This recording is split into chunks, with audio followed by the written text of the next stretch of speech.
All right, everybody, welcome into the high noon edition of Pugs Moran Live, the first of two streams that I do each and every day right here on the Radio Misfits Podcast Network. The second one, that's called Pillow Talk. That comes at 9 o'clock Central Time, 9 p.m. Central Time Zones.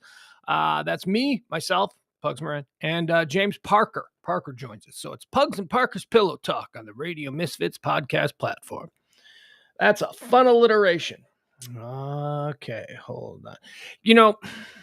Sorry, I had to reboot everything. Hello, Byron, Brandon. Hey, Byron. How is Byron? Byron's here today. Give everybody a little bit of chance to come on in here. I didn't promote the show the way I normally do. I didn't. I forgot the last minute. I was running behind today. I was running behind this morning. I was doing. Here's what I was doing. I was struggling. In the words of the great Joe Namath, struggling. I was struggling to find topics today. Today is like not a great day. There's like not a whole lot going on. We got stuff. Don't get me wrong. We got stuff. This is what we do on this show. We talk about all the things that are trending, all the headlines, all the things that are making news, all the stuff that people are gathering around the water coolers at your workplace going, did you hear about? I try and give you a nice little cheat sheet for that. You can just, I heard about that. Oh, here's what I heard about that, that kind of stuff. May not give you all the pertinent facts, but I'll give you my hot takes on just about everything that's trending. That's what I do here. Sometimes I get bored. Sometimes we'll pull up the story and I'll look at it and I'll go, this story's boring, but here's what I think about this person. So that's what you get. So enjoy. It's for you. All right. Did you have a good weekend? I had a good weekend. Although I don't understand what the hell's going on. It's cold again. It's cold here in beautiful North Texas as I sit above the 1%er compound in the Comfort Nest guest house. It's cold. It's freezing. It's like in the 40s again. It was 90 last week. It got 90. Ugh. I don't know what's happening here. So I got my air. I had my air on at one point this weekend, and then I had to switch over to the heat. And now I've got nothing on because, as I've said many times before, the air conditioning and heating unit here in the Comfort Nest guest house seems to have been designed for a football stadium. It is way too powerful. So when the heat is on, it turns into a sauna. And when the air is on, it turns into a meat locker, which is actually pretty nice during the summertime. So I'm not really complaining. It's just when I do these shows, I have to turn everything off. We got to reach some kind of happy medium. And right now it's cold. It is. One more time. Let me check that. Make sure that's up to date. It is 43 degrees. 43 degrees. Hey, you may have noticed. Hey, Pugs ain't wearing a hat. Nope. No, I'm not. You know why? Because my cut. Remember, like 2 weeks ago, I slashed my head open on this stupid corner right here. Ooh, that's a glass corner. This is glass. This is like sharp blown glass. It's really sharp. And I was back there behind the chair. You can see the chair. I was back behind the chair because that's where the router is. And I was doing a little bit of router work. Oh, yeah. I use words like router work. I don't know what that means. I was unplugging it. I was trying to get a fresh stream. And I unplugged it and plugged it back in. And I brought my head up and I went, goosh, right here. Ripped my head wide open. Blood going all over the place. Thought I was going to have to go. Well, I told you the story. It was fine. But I had this really nasty. Oh, God, everything's backwards. I had this really nasty cut that went right here. Right here. And then for 10 days after that, and it just on Saturday, I was able to shave my head. Then just on Saturday, I had this raised scab on my head. It was just, Oh, Ed, I could have just rebooted that remotely, but you didn't ask. Oh, yeah, I'm going to call you and bother you with something else when I can just unplug and reinsert something. Hey, Ed, I watched Licorice Pizza over the weekend. Did you end up watching that? We Ed and I like Paul Thomas Anderson. I don't know if you watched Licorice Pizza. I finally got to see Licorice Pizza. It's the movie that I've been waiting to see. And you know what I was like? I like how he crams Maya Rudolph, his wife. He's married to Maya Rudolph, Paul Thomas Anderson. He always crams her into a movie, even if it's not like a big role. She's always just like walking down the street or something. I'll talk about licorice pizza at some point because I found a story that was trending yesterday about it, and oh god, here we go. It's gonna be one of those kind of things, so I'll give you that. And also, I'm going to talk a little bit about a new TV series that I found. A new TV series that I'm obsessed with. I've watched I don't know, since Thursday night. I've watched like 10 episodes. I did like a Sunday last night. I did nothing. After like 6:00 at night, and I just binge watched this series, and I'm so into it. And you people are going to hate this conversation I'm going to have. But maybe some of you watch the series and you're going to be like, yeah, he's totally right. It's so good. So stay tuned for that. And we'll have plenty of time for that because like I said, today is like a stupid day. Today's a stupid day. Gonna lean heavy on the birthdays because there's a lot of birthdays. We're going to celebrate a lot of birthdays today of celebrities and notable people that, normally I just pass over. But why not? Because there is very little news going on. But that could change. That's the whole point of the show. That could change. At noon time, things could happen. Things could pop up. So let me know. Let me know if you see anything that pops up that demands our attention here on the High Noon Show. All right, let's get into what today is. Today is March the 7th. It's the 66th day of the year. There are 299 days remaining until the end of the year. What is today the day of? I saw something. It kept trending. International Women's Day. But that ain't today, according to the what day is it? So hold on. I got to do a little bit. I got to figure this out. Why is International Women's Day trending?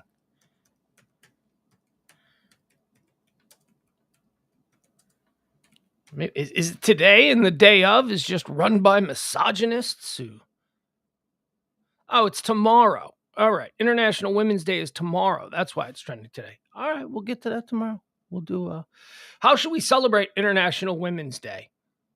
Should we just do 2 hours of F, Marry, Kill of famous notable women throughout history? Indira Gandhi, Queen Elizabeth, or Susan B. Anthony? F, Marry, Kill. I wouldn't know how to go on that one. I'd have to look at the pictures. Hey, that's a good bit. You know what that is? That's a pillow talk bit. That's something that James Parker and I can do. We'll do on International Women's Day. We'll do historic. No, we probably won't. What are you talking about? You probably will. You are always struggling for things to talk to with Parker that isn't political because you know you want to scream at him. That's true. All right. What is today the day of? Today is National Be Heard Day. Be Heard Day. All right. Let's see what that's about. Oh, hold on a second. I'm getting like some wonky chords creating kind of a in my you know what? I should just unplug the phone. It ain't the phone. Oh, yeah, it is. Oh, it's the phone being close to the Zoom box that's causing it. That's weird. Doesn't even have to be plugged in. All right. What is National Be Heard Day?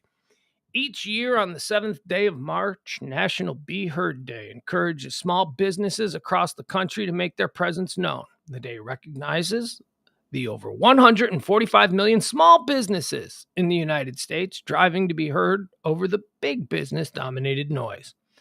Around the United States, small businesses employ approximately 47%. Okay, we don't care. We don't, do we? We don't, right? That's just happy.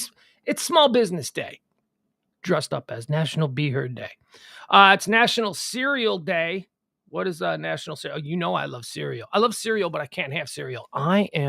Folks, my Lent deal where I'm going to be leading a Spartan existence, where I'm going to be running every day, where I'm going to be eating almost no meat. I'm like almost Mr. Vegan the last Well, in theory.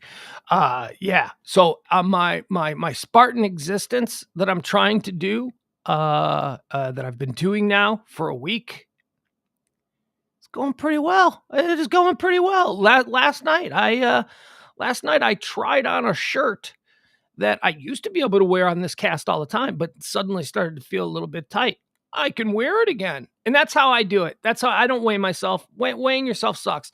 I go by clothes. I have like certain clothes in my closet that I put to a certain side if I no longer feel comfortable in them because they're a little bit tight, you know? And I pulled a shirt out of the tight shirt section and I was like, I can wear this again after just 1 week of my Spartan existence. What's your Spartan existence? I run 3 miles a day and I've done that every single day. As a matter of fact, Saturday, I did 5 miles. I did 5 miles. 5 miles. All right, tell them about how you run. All right, so I run. To me, it's running because there's a difference between me running and walking. One's harder. The way I run is definitely harder, but I don't run fast. I'm not keeping a pace or anything like that, but I just kind of jog very slowly. But my cardio is getting killer. My cardio since I started running about 5 years ago is unbelievable. I really do have good cardio for an old guy my size. So much so, I've told the story because it's one of my proudest moments. Last year, when we went running with my 12-year-old son, who was in training for football, he quit long before I did. Of course, his pace was more. He was way ahead of me, but he had to stop, and I was just like, "Why are you stopping? Slow, slow and steady wins the race." You know that whole thing. I was the turtle, and I beat him. He said, "I want to go home. I'm done." I'm like, nope, we got like 2 more miles to go. I'm walking back to the house. You know, it was like one of those kind of things. And then suddenly we're in one of the wealthiest neighborhoods in America. And I'm screaming at my kid on a corner, "You don't quit. I'm going all great Santini on him. It was lovely. It was a lovely father-son moment. All right, what else is today? It is National Cereal Day. March 7th urges us to get our bowl spoon ready for National Cereal Day each year. A little cereal history. Ferdinand Schumacher, a German immigrant, began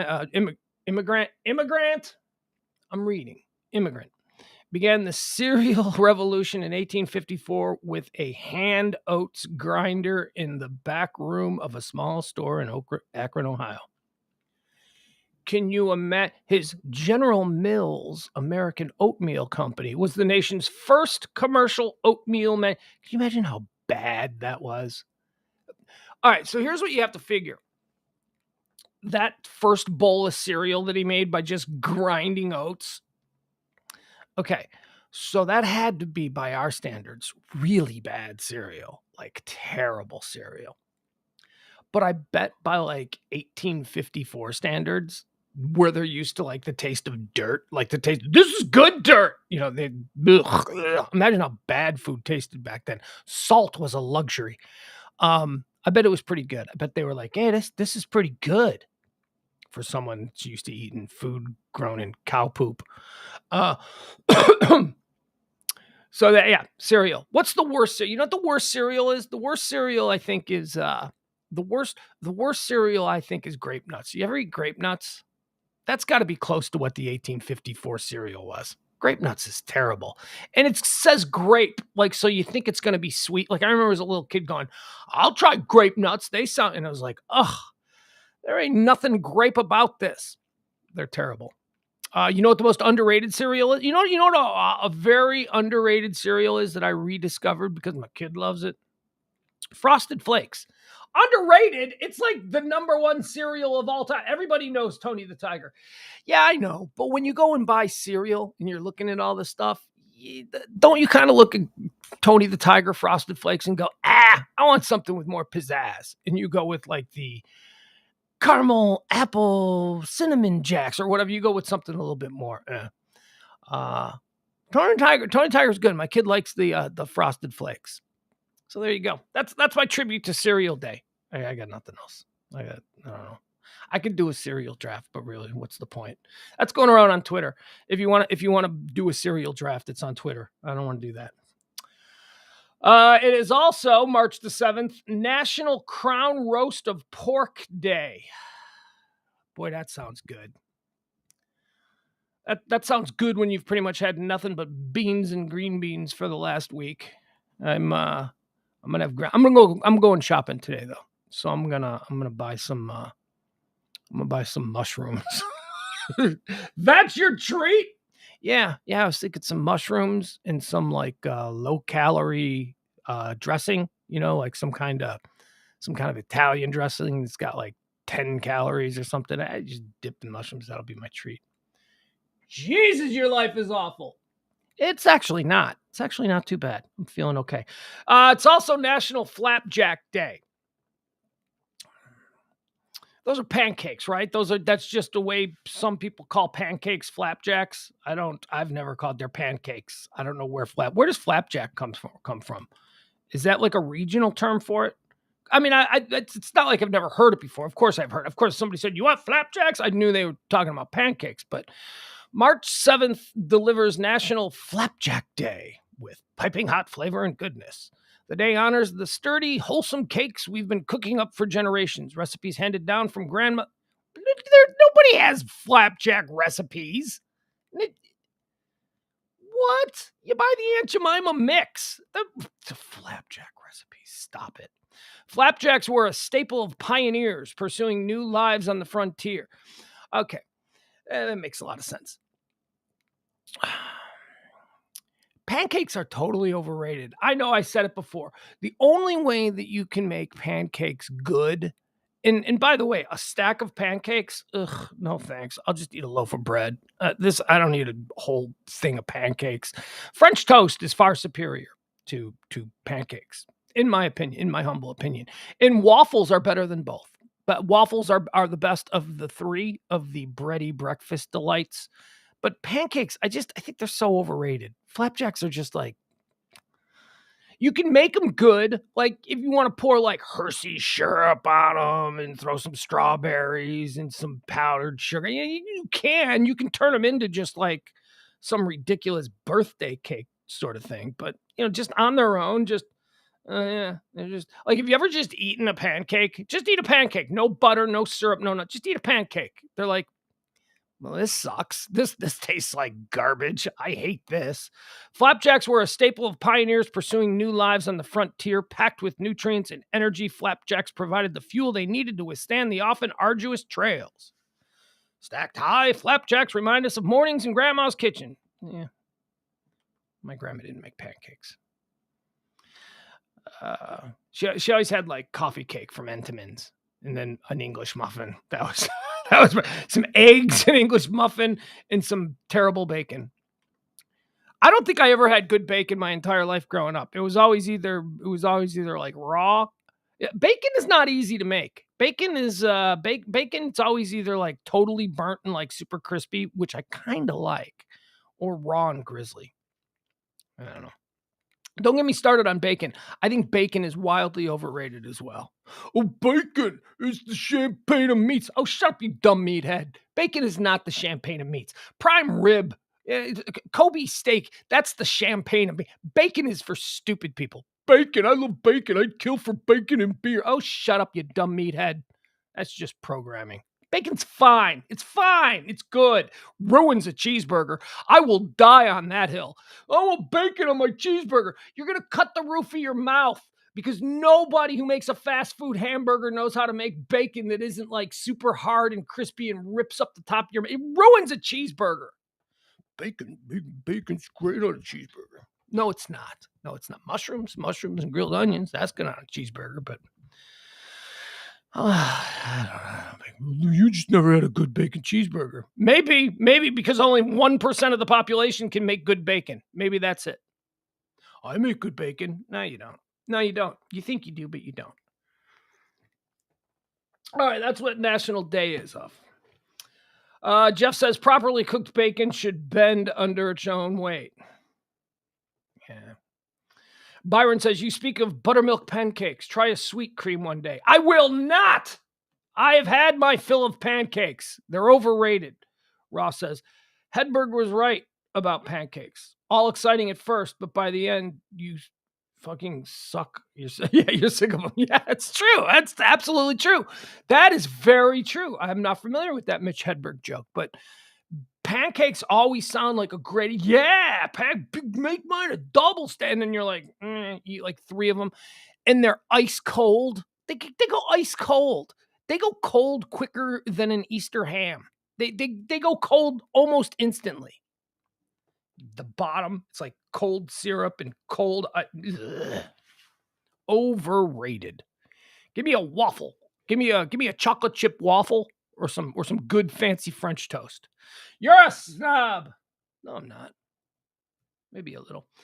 All right, let's talk about some of the things that happened on this day. What makes March 7th such an important day of history? Not a whole hell of a lot. There's like very little. There's very little. By the last one, I'm like, yeah, this isn't the big thing that happened, but it's part of the big thing that happened. Not a big day in history. I had to go all the way back to 1876 to find the truly big thing that happened on this day. On this day in 1876, Alexander Graham Bell is granted a patent for an invention he calls the telephone. Did he invent the telephone? Is that an Alexander Graham Bell? I know, like we were all told, but did some black guy, some slave invent it, and then they just gave it to Alexander Graham Bell? Because I don't know. Because that's Edison. Edison had Tesla. Edison ripped off Tesla. Henry Ford ripped off some other guy. I don't know. Some other dude invented the telephone, and then Alexander Graham Bell just had more important friends in higher places, and he went, I'm going to take this idea, and I'm going to be the guy in the history books. I don't know. And it's not even the day. It's not even the day that he did that whole thing. Watson, can you hear me? You know, the actual first phone call. Today's just the day that he filed the patent for it. Or is no, today's the day he was granted the patent. It's not even the day he God. See, today sucks. Today's a dumb day. March 7th. Ain't nothing happening today. Well, this is kind of a big deal. Yeah, this is a big one. This is a big one for civil rights. In 1965, Bloody Sunday, a group of 600 civil rights marchers is brutally attacked by the state and local police in Selma, Alabama. Is that, again, though, not exactly something that we covered in history class in high school. This is none of the stuff that made white people look bad was ever covered. Ever. Never. Just, yeah. Oh, today we're going to do civil rights. Who's Martin Luther King? He did the I Have a Dream speech. Very good. Moving on. Vietnam War is next. That's how history class went when I was in school. That was it. Martin Luther King, that's it. The Selma to Montgomery marches were 3 protests held in 1965 along a 54-mile highway from Selma, Alabama to the state capital of Montgomery. The marches were organized by nonviolent activists to demonstrate the desire of African-American citizens to exercise their constitutional right to vote. Okay, so there's a whole bunch. Yeah, this seems kind of important in American history. Let's see, not kind of. I mean, white guy, kind of important, really? You should do the whole show dedicated to that. I don't want to be bummed out. Why are you bummed out? Because black people got rights? No, I'm just bummed out. That's not why I'm bummed. I'm not bummed out because they stood up for their rights. How dare you, schizophrenic me? And again, on this day in 1986, the Challenger disaster. Divers from the USS Preserve locate the crew captain of the Challenger on the ocean floor. It's not even the day it happened. It's just, like I said, that's it. That's it. 1, 2, 3. 1876, Alexander Graham Bell. 1965, Bloody Sunday. And 1986, they found something in the Challenger. All right, let's do some birthdays. Born on this day in 1934, Willard Scott. He died last year. All right, here's why I mention him.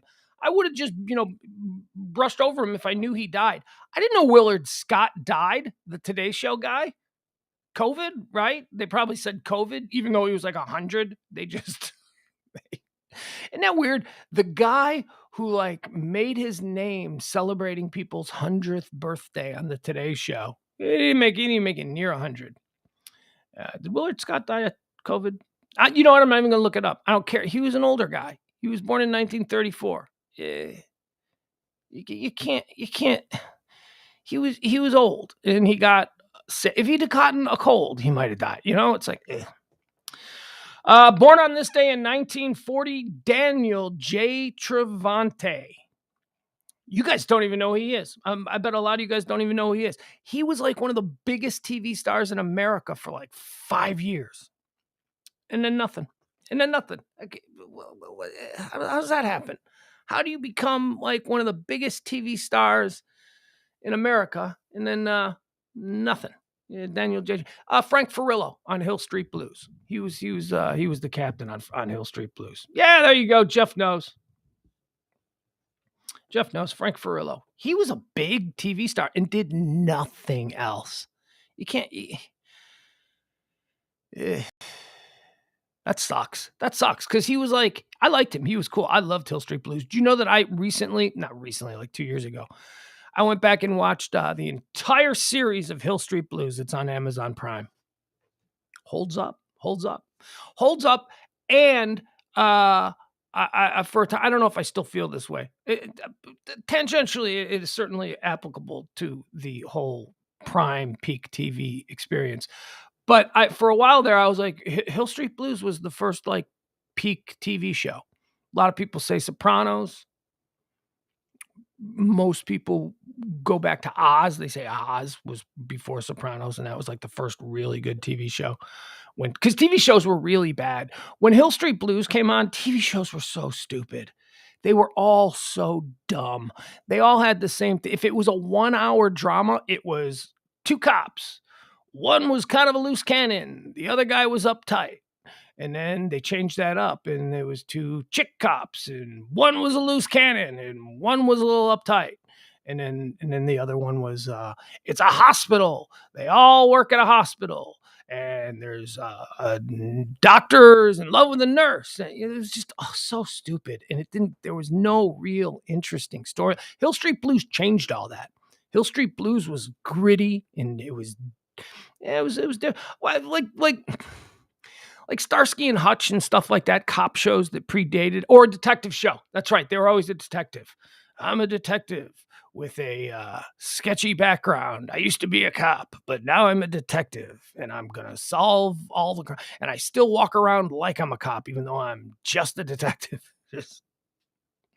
Hill Street Blues was great. So happy birthday, Daniel J. Trevante. Happy birthday, Michael Eisner, American businessman. He ran Disney. He was very popular in the world of entertainment for a very long time. I don't know about it anymore. I think he's kind of retired, but we shall see. I don't know if he's got anything. What is Eisner doing now? What?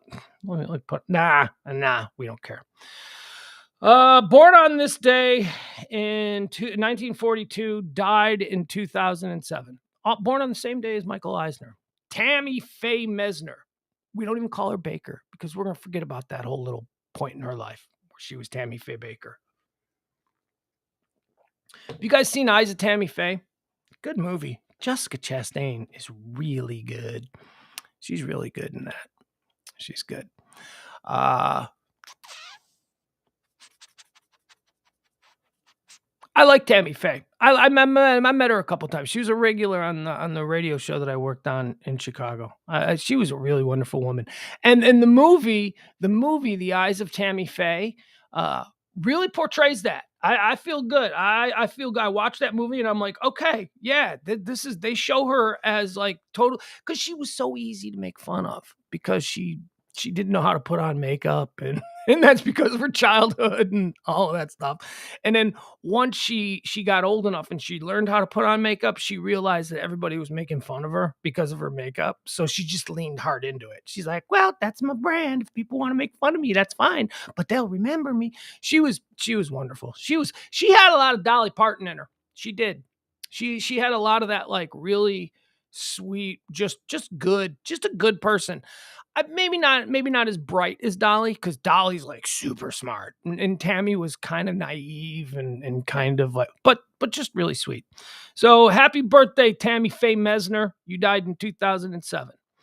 Born on this day, died in 1997. Townes Van Zandt. I mentioned him because he was a songwriter. He's a Fort Worth, Texas guy, born in Fort Worth, Texas. He was an amazing songwriter. like everybody, he wasn't that famous. Like he was famous among people who like were really into like songwriters and stuff like that. But he he he's super famous among like all the big famous songwriters that you love. Here, let's give you a quick one here. Van Zant's influence has been cited by countless artists across multiple genres, and his hits have been recorded or performed by Bob Dylan, Willie Nelson, Lyle Lovett, Merle Haggard, Nora Jones, Emmylou Harris, Counting Crows, Steve Earle, Rodney Crowell, Nancy Griffith, Guy Clark, Wade Bowen, Gillian Welch, Richard Buckner, Pat Green, Coulter Wall, Jason Isbell, Calvin Russell, Natalie Maines, Jason Molina, Doc Watson, and Frank Turner. He suffered from a series of drug addictions and alcoholism and was given a psychiatric diagnosis of bipolar disorder. See that? There we go. The truly great geniuses, the truly great creatives, man, they're all a little crazy because it takes a little bit of crazy to be able to see the world in a completely different way and then have people go, wow, that blows my mind. I never thought about it like that. Yeah, because that dude's crazy, because that dude looks at things differently. So happy birthday, Townes Van Zandt. We hardly knew ye. Died on this day in 1997.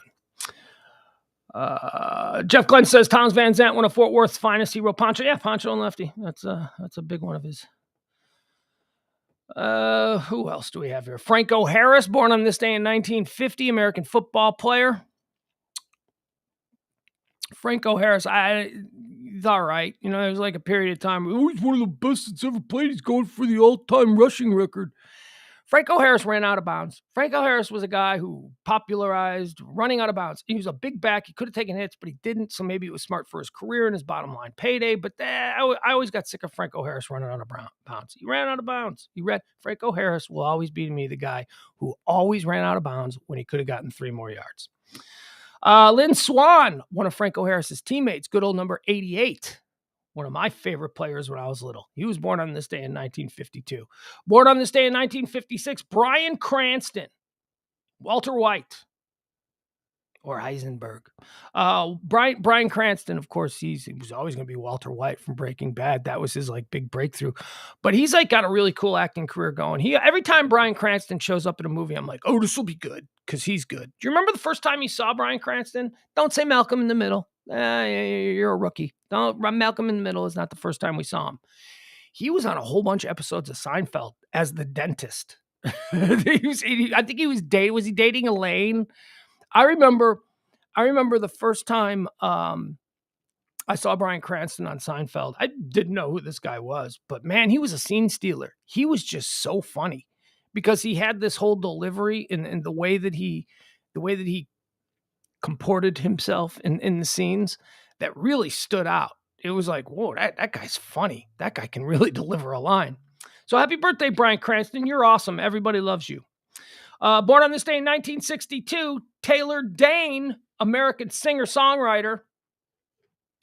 I'm gonna tell y'all something that you're probably gonna lose a little respect for you. Taylor Dayne's "Tell It to My Heart" is still a banger. Tell it to my heart. Tell me I'm yours. That song is great. Every time that song's on one of my Spotify playlists. It's just like a one-hit wonder, I know, but still, it's a great song.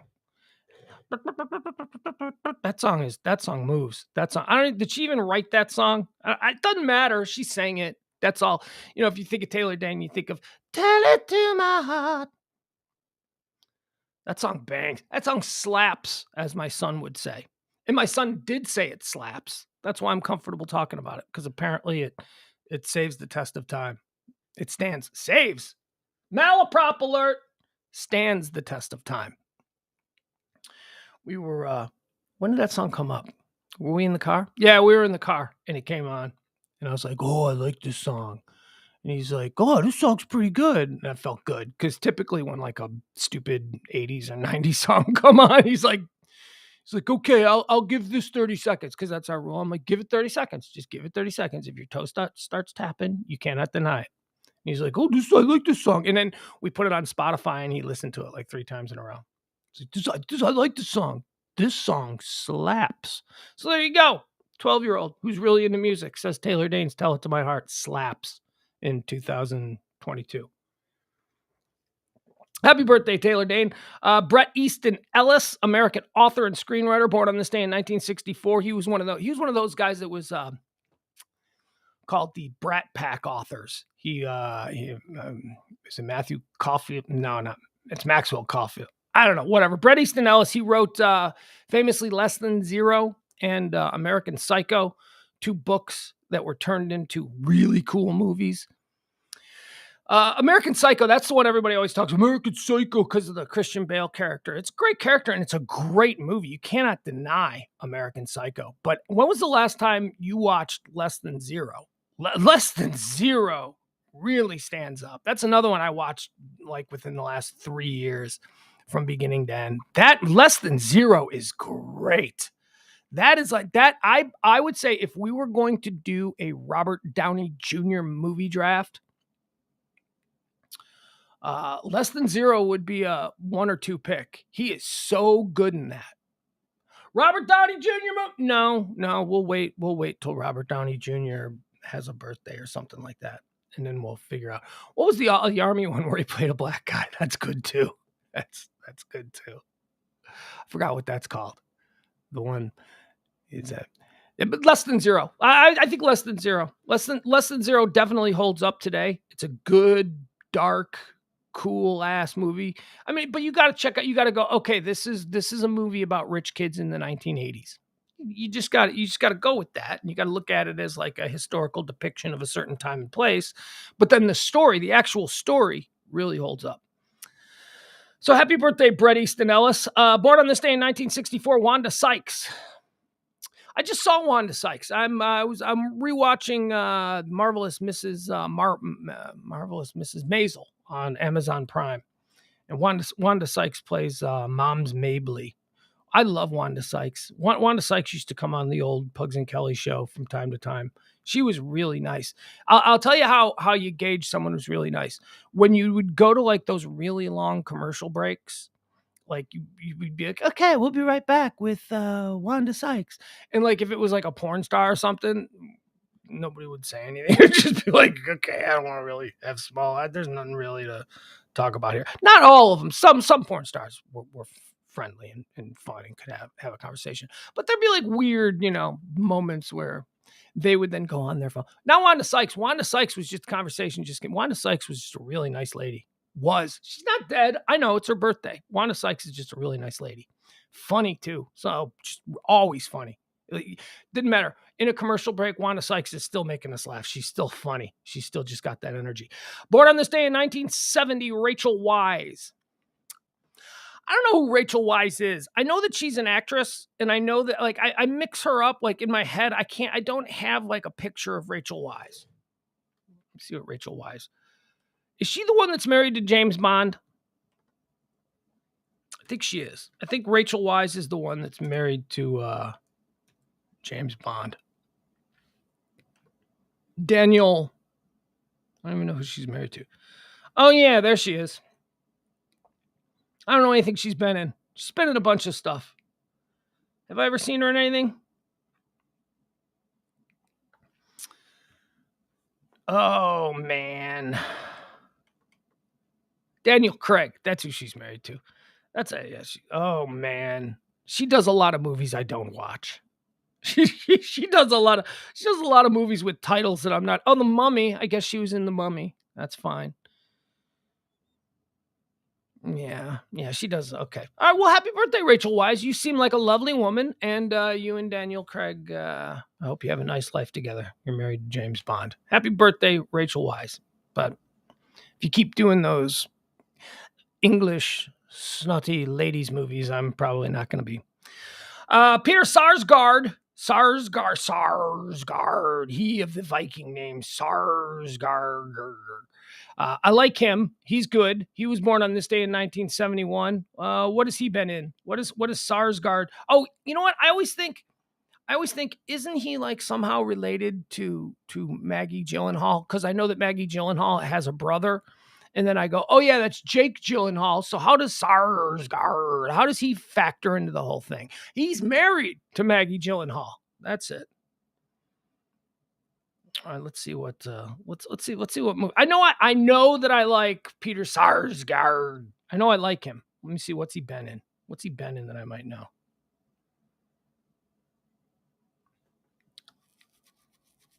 Not a whole lot. Not a whole lot here so far.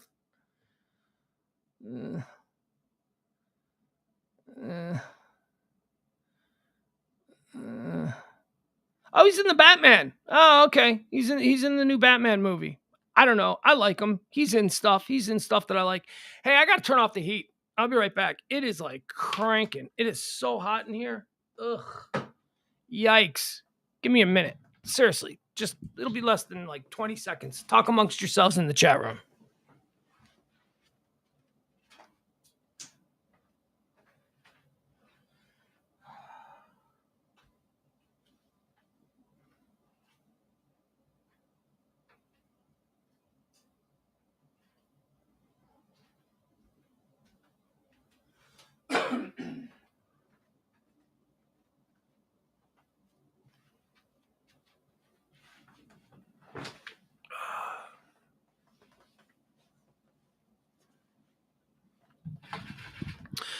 I just walked into the bedroom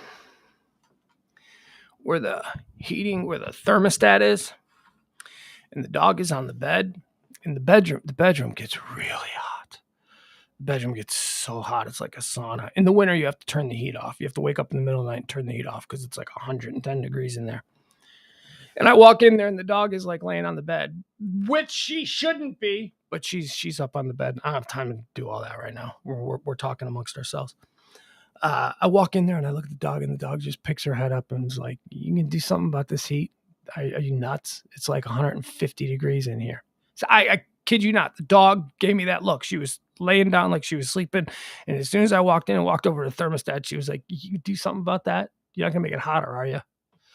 I'm like sweating really bad, and I'm like, "What the hell?" And I can't hear the unit because I got headphones in, and then I felt it just blowing on me like a hairdryer. All right, Peter Sarsgaard, born in 1971. Born on this day in 1974, Jenna Fisher. I love Jenna Fisher.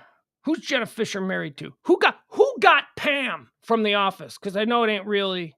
Oh, James Gunn. Yeah. Oh, she got herself a director. Oh, fancy her. Jenna Fisher. I love Jenna Fisher. Who didn't love Pam from The Office, right? How adorable. She was like America's girlfriend. She was awesome. She's like in that perfect, she's in that perfect area of girl where she's not like Pam Anderson, where that's just gonna be nothing but trouble. You know what I mean? It's like you date someone who goes around trying to look like a Pam Anderson, and it's seriously, you're gonna every douche bag guy is gonna be like, a guy with frosted tips, and you go to the bathroom at the bar and you see like a bunch of these frosted tip guys. Hey, is this your girl? You got to deal with that. And then they're just, ugh. Pam from The Office was like the girl next door. She was like, she wasn't like, you know what she was? She was a 7. She was a 7. She was a solid 7. And we're talking about dreams. Nobody gets 7s. Most of us, we end up marrying 6s. You know what I mean? Some do. Some get higher than that. But it's just, she's perfect. Jenna Fisher is perfect. Here's another one that's pretty good in that. Born on this day in 1980. Laura Prepon. Laura Prepon. She's one of the 2 categories of gingers that there are. There are the Kathy. I maintain, and look, I'm a redhead, and I say this as someone with red hair.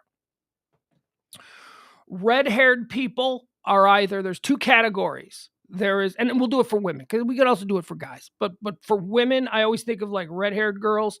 Like somebody says, "Yeah, she's got red hair," and I say, "Okay, is she a Nicole Kidman or is she a Kathy Griffin?" Like there's 2. It's like, woo, red can go either way. Red hair can go either way. You're either really pretty, or there are no 6s. There are no middle of the road. Oh yeah, she's really cute. I like her.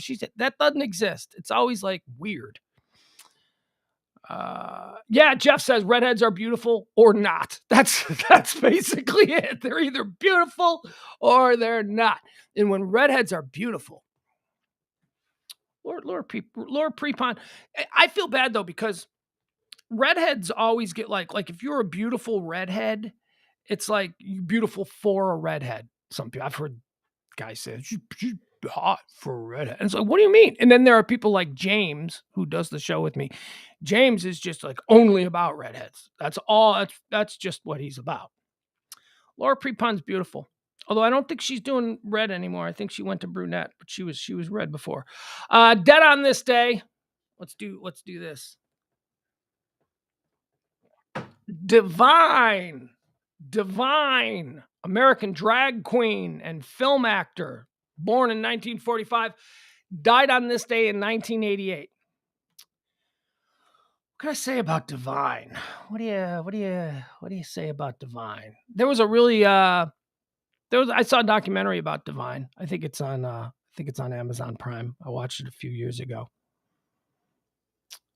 John Waters films, you either like John Waters films or you think they're just the worst things that were ever made. So there's that. Hold on. I'm trying to find something here. Whenever I think of Divine, I think of John Candy's imitation of Divine. That's pretty much. Did you like those John Hughes films? Or John Hughes? Of course, you like the John Hughes films. Did you like the John Waters films? I think there was a period in my life where I pretended like I liked John Waters films, but I didn't. I mean, I don't know. All right. Well, Divine, you were crazy. You're a crazy person. Died on this day in 1999. This is a big one. I don't like this one. Byron, the original Hairspray. Had me a fire 2 once. Oh, Byron's chiming in about redheads. Redheaded women. Redheaded guys are the same way. You're either Ron Howard or...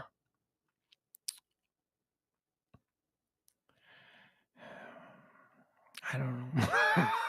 I don't know. Maybe it's not. Maybe just all redheaded guys are Ron Howards. I don't know. Oh, you know what? I bet if I was gay, I'd probably be able to pull out like a good looking redheaded guy, but I can't think. If you can think of any good looking redheaded guys, let me know, ladies in the chat. Who's a good looking redheaded guy to go with my Ron Howard?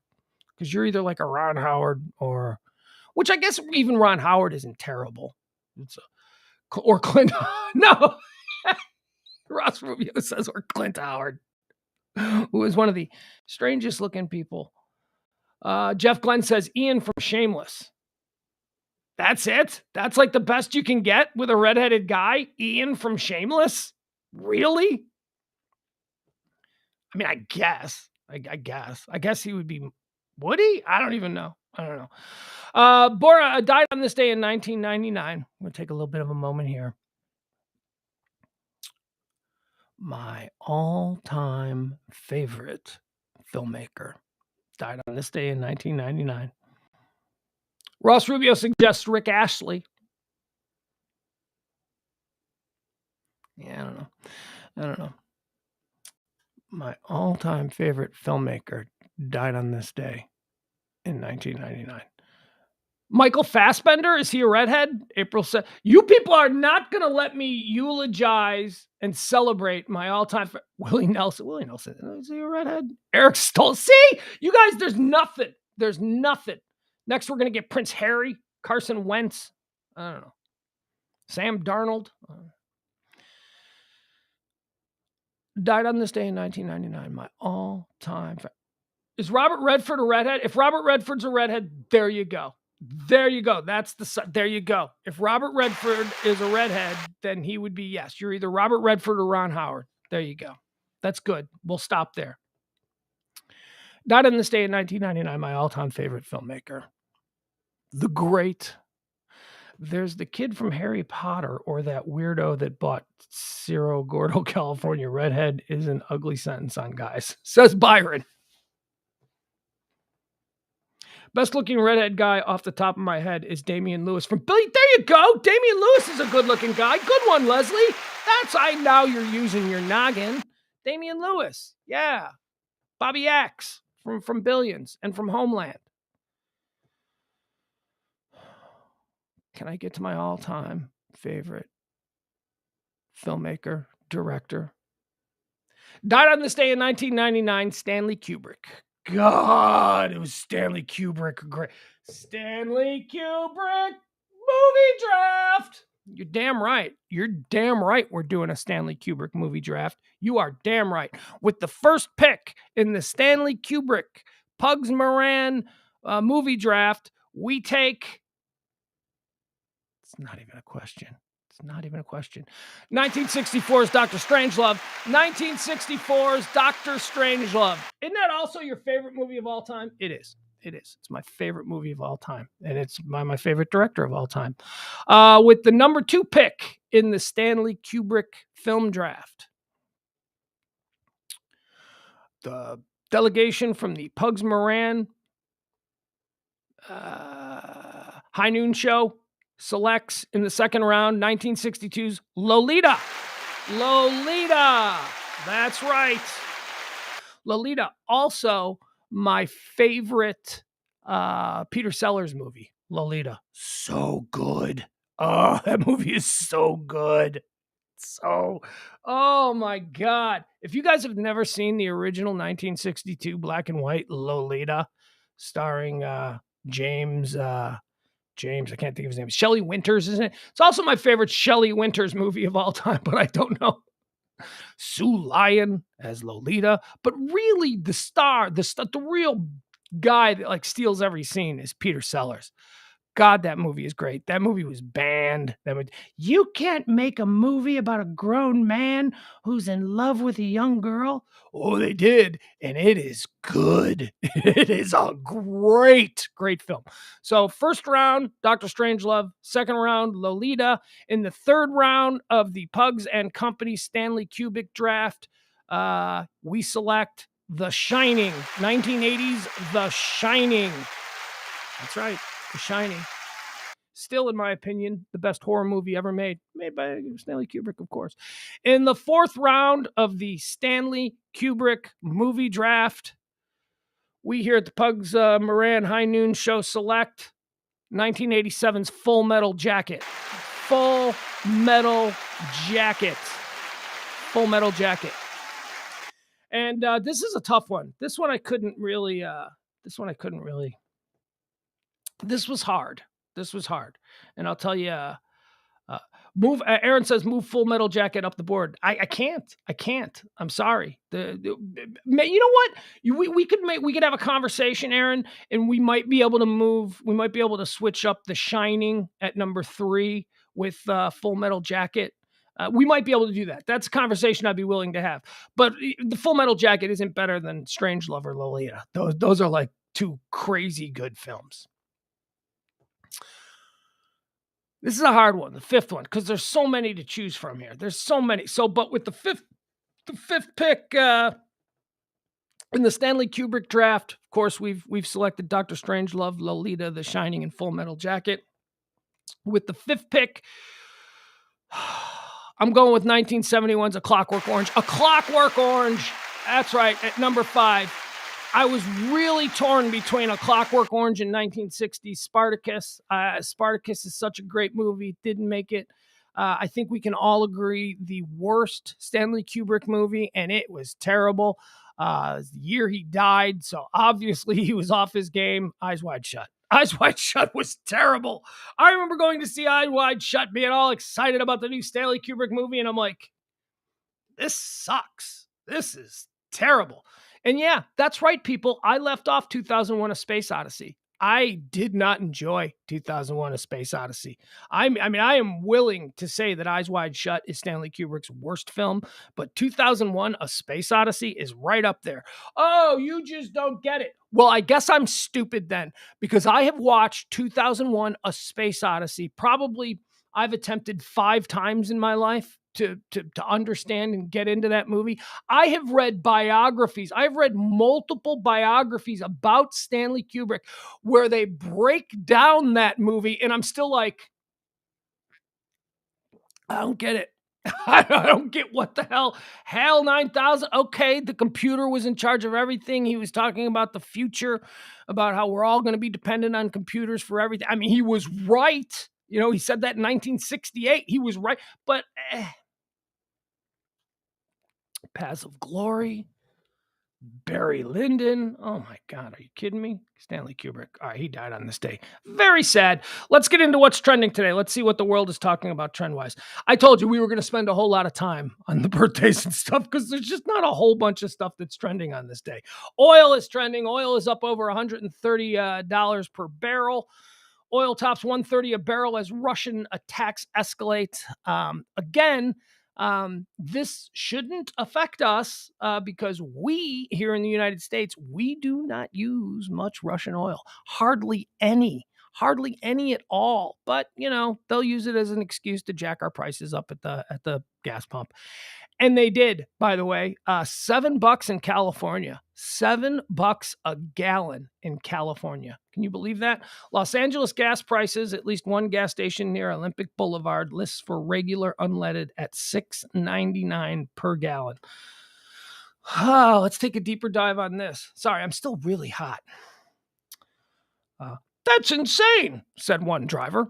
I don't think we've ever paid that, ever. What is that, an Onion headline? Of course you've never paid that before. That's why they're talking to you about it, dummy. I don't know. Didn't we pay $40 a gallon? No, stupid.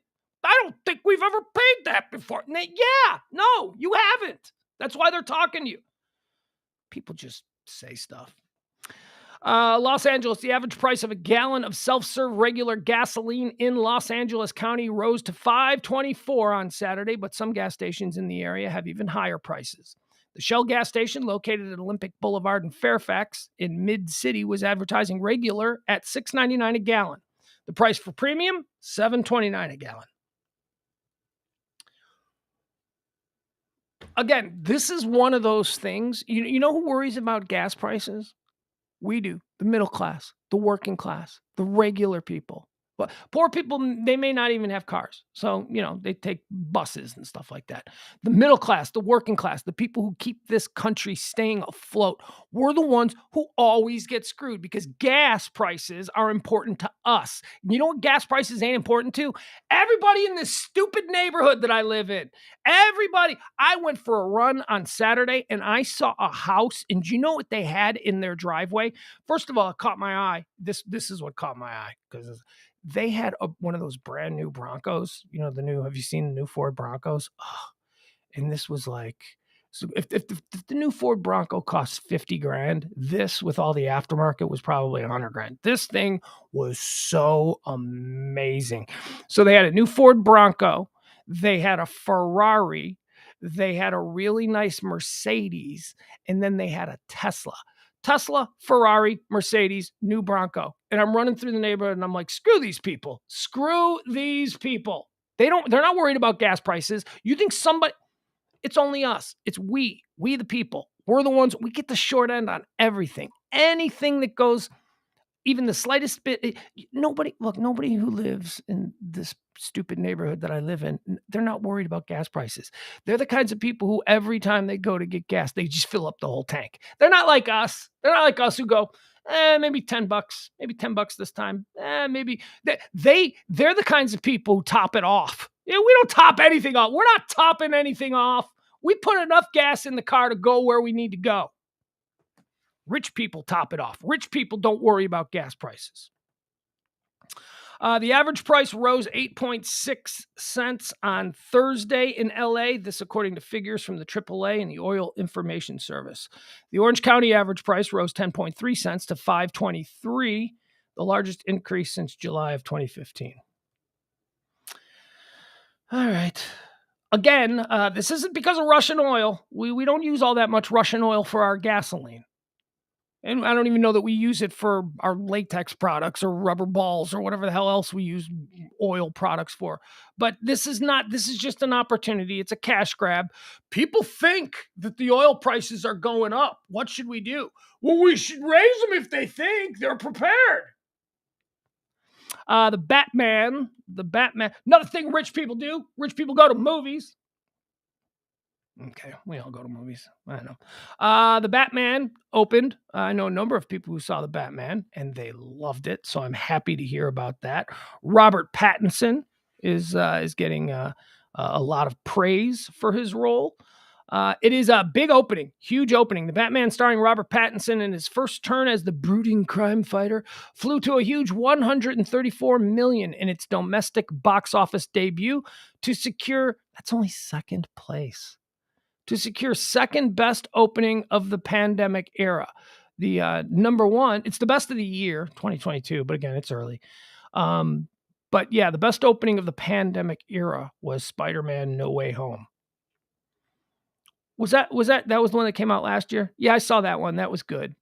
All right. It's also director Matt Reeves' biggest opening to date and is only the second picture since December of 2019 to cross 100 million at the box office in its launch. On Sunday, the opening was estimated at an estimated 128.5 million, but traffic for the day was much better than expected. Overseas, the 200 million tentpole opened to an estimated 124 million. Okay, so it cost 200 million to make. In the first weekend, it made 124 internationally, and it made another 128. Or no, 134. So it's already one weekend. They're already like 80 million to the good. Did you see it? Have you seen the Batman? My friends went and saw it on Friday night. I'm like, what? Is there any worse experience than going to a full to the gills movie theater in 2022 where you got some stranger sitting next to me? See, I gotta wait. I don't want to do that. I don't want to, well, but you gotta see it first. No, you don't. You don't gotta see it first. I'll wait a week. I'll wait 2 weeks. I'll wait till I can, have a open seat between me and the next person that's there. Couldn't imagine. You go opening weekend, and then you go to like a theater that doesn't have where you select your seats, or when you select your seats. I love that, by the way. I love being able to purchase your seats ahead of time, so you know where you're going to sit. You go to a theater that doesn't have that, like it's an old one. Well, okay, I'm talking about my people in the big house here. E and his kid, they went and saw it on Friday night, the night it opened, and they went to the Inwood Theater, which is just like an old-timey theater, which is very cool theater because it's an old-timey theater, so it's a different sort of experience. But you don't get to pick your seats. You just got to show up. And I'm like, what did you show up, like 2 hours late? Or early, I should say? Yeah, I don't know. I don't know what their seats were. They probably had fine seats. So there's the Batman. That's trending. Brittany Griner. This story is trending. Probably saw this over the weekend. It's been trending all weekend. It's trending now. Brittany Griner, WNBA All-Star for us locals here. She's a Houston native. She went to Baylor. She won a women's NCAA championship at Baylor. She was arrested in Russia on drug charges. It's not good. Not a good time for this to go down. And it's not even drug charge. This is like such bullshit. She had a vape canister. She had like, nobody gets busted for vape canisters. What? You can't. This is not like she's walking around with, kilos of cocaine strapped to her 6'9" but yeah, she's 6'9". She's gigantic. A lot of bad stuff. This is not good for Brittany Griner. Brittany Griner is probably, if you've never heard of her, well, that's because she plays in the WNBA. And most people don't really pay attention to that. But she's like one of the best in the WNBA. And, okay, so here's the problem. She during the offseason with Phoenix, she plays for Phoenix in the WNBA. During her offseason, she plays for a team in Russia. And really, it should be said that during the offseason in Russia, she plays for the team in Phoenix because she makes 4 times what she makes playing in Phoenix, playing for the Russian team. So that's like the prime gig. That's the real job. But, you got the war and you got Russia mad at everybody. And Russia's just looking for ways to sort of stick it to America. So now you got like Brittany Griner going through the airport trying to come home because, they called all the Americans home. And she gets busted with a vape pen, with a vape can. Okay, first of all, she's an American. So, they're going to be a little bit harder on her because they're trying to make a point. Secondly, she's a famous American. Oh boy, now they're going to get headlines for this. Thirdly, she's got drugs. She's got weed. She's got not even weed. She's got vape oil. She's got a thing with vape oil in it. So, there's that. then she's a lesbian. And she's black. I guess that's progress. That her being a minority is the last thing that the Russians would use against her. But yeah, she's got all kinds of stuff that those people over there, they're not cool with. WNBA All-Star Brittany Griner was arrested in Russia last month at Moscow airport. That's the thing. She was arrested last month, but we don't know if it was like, because we're only in the 7th day of March.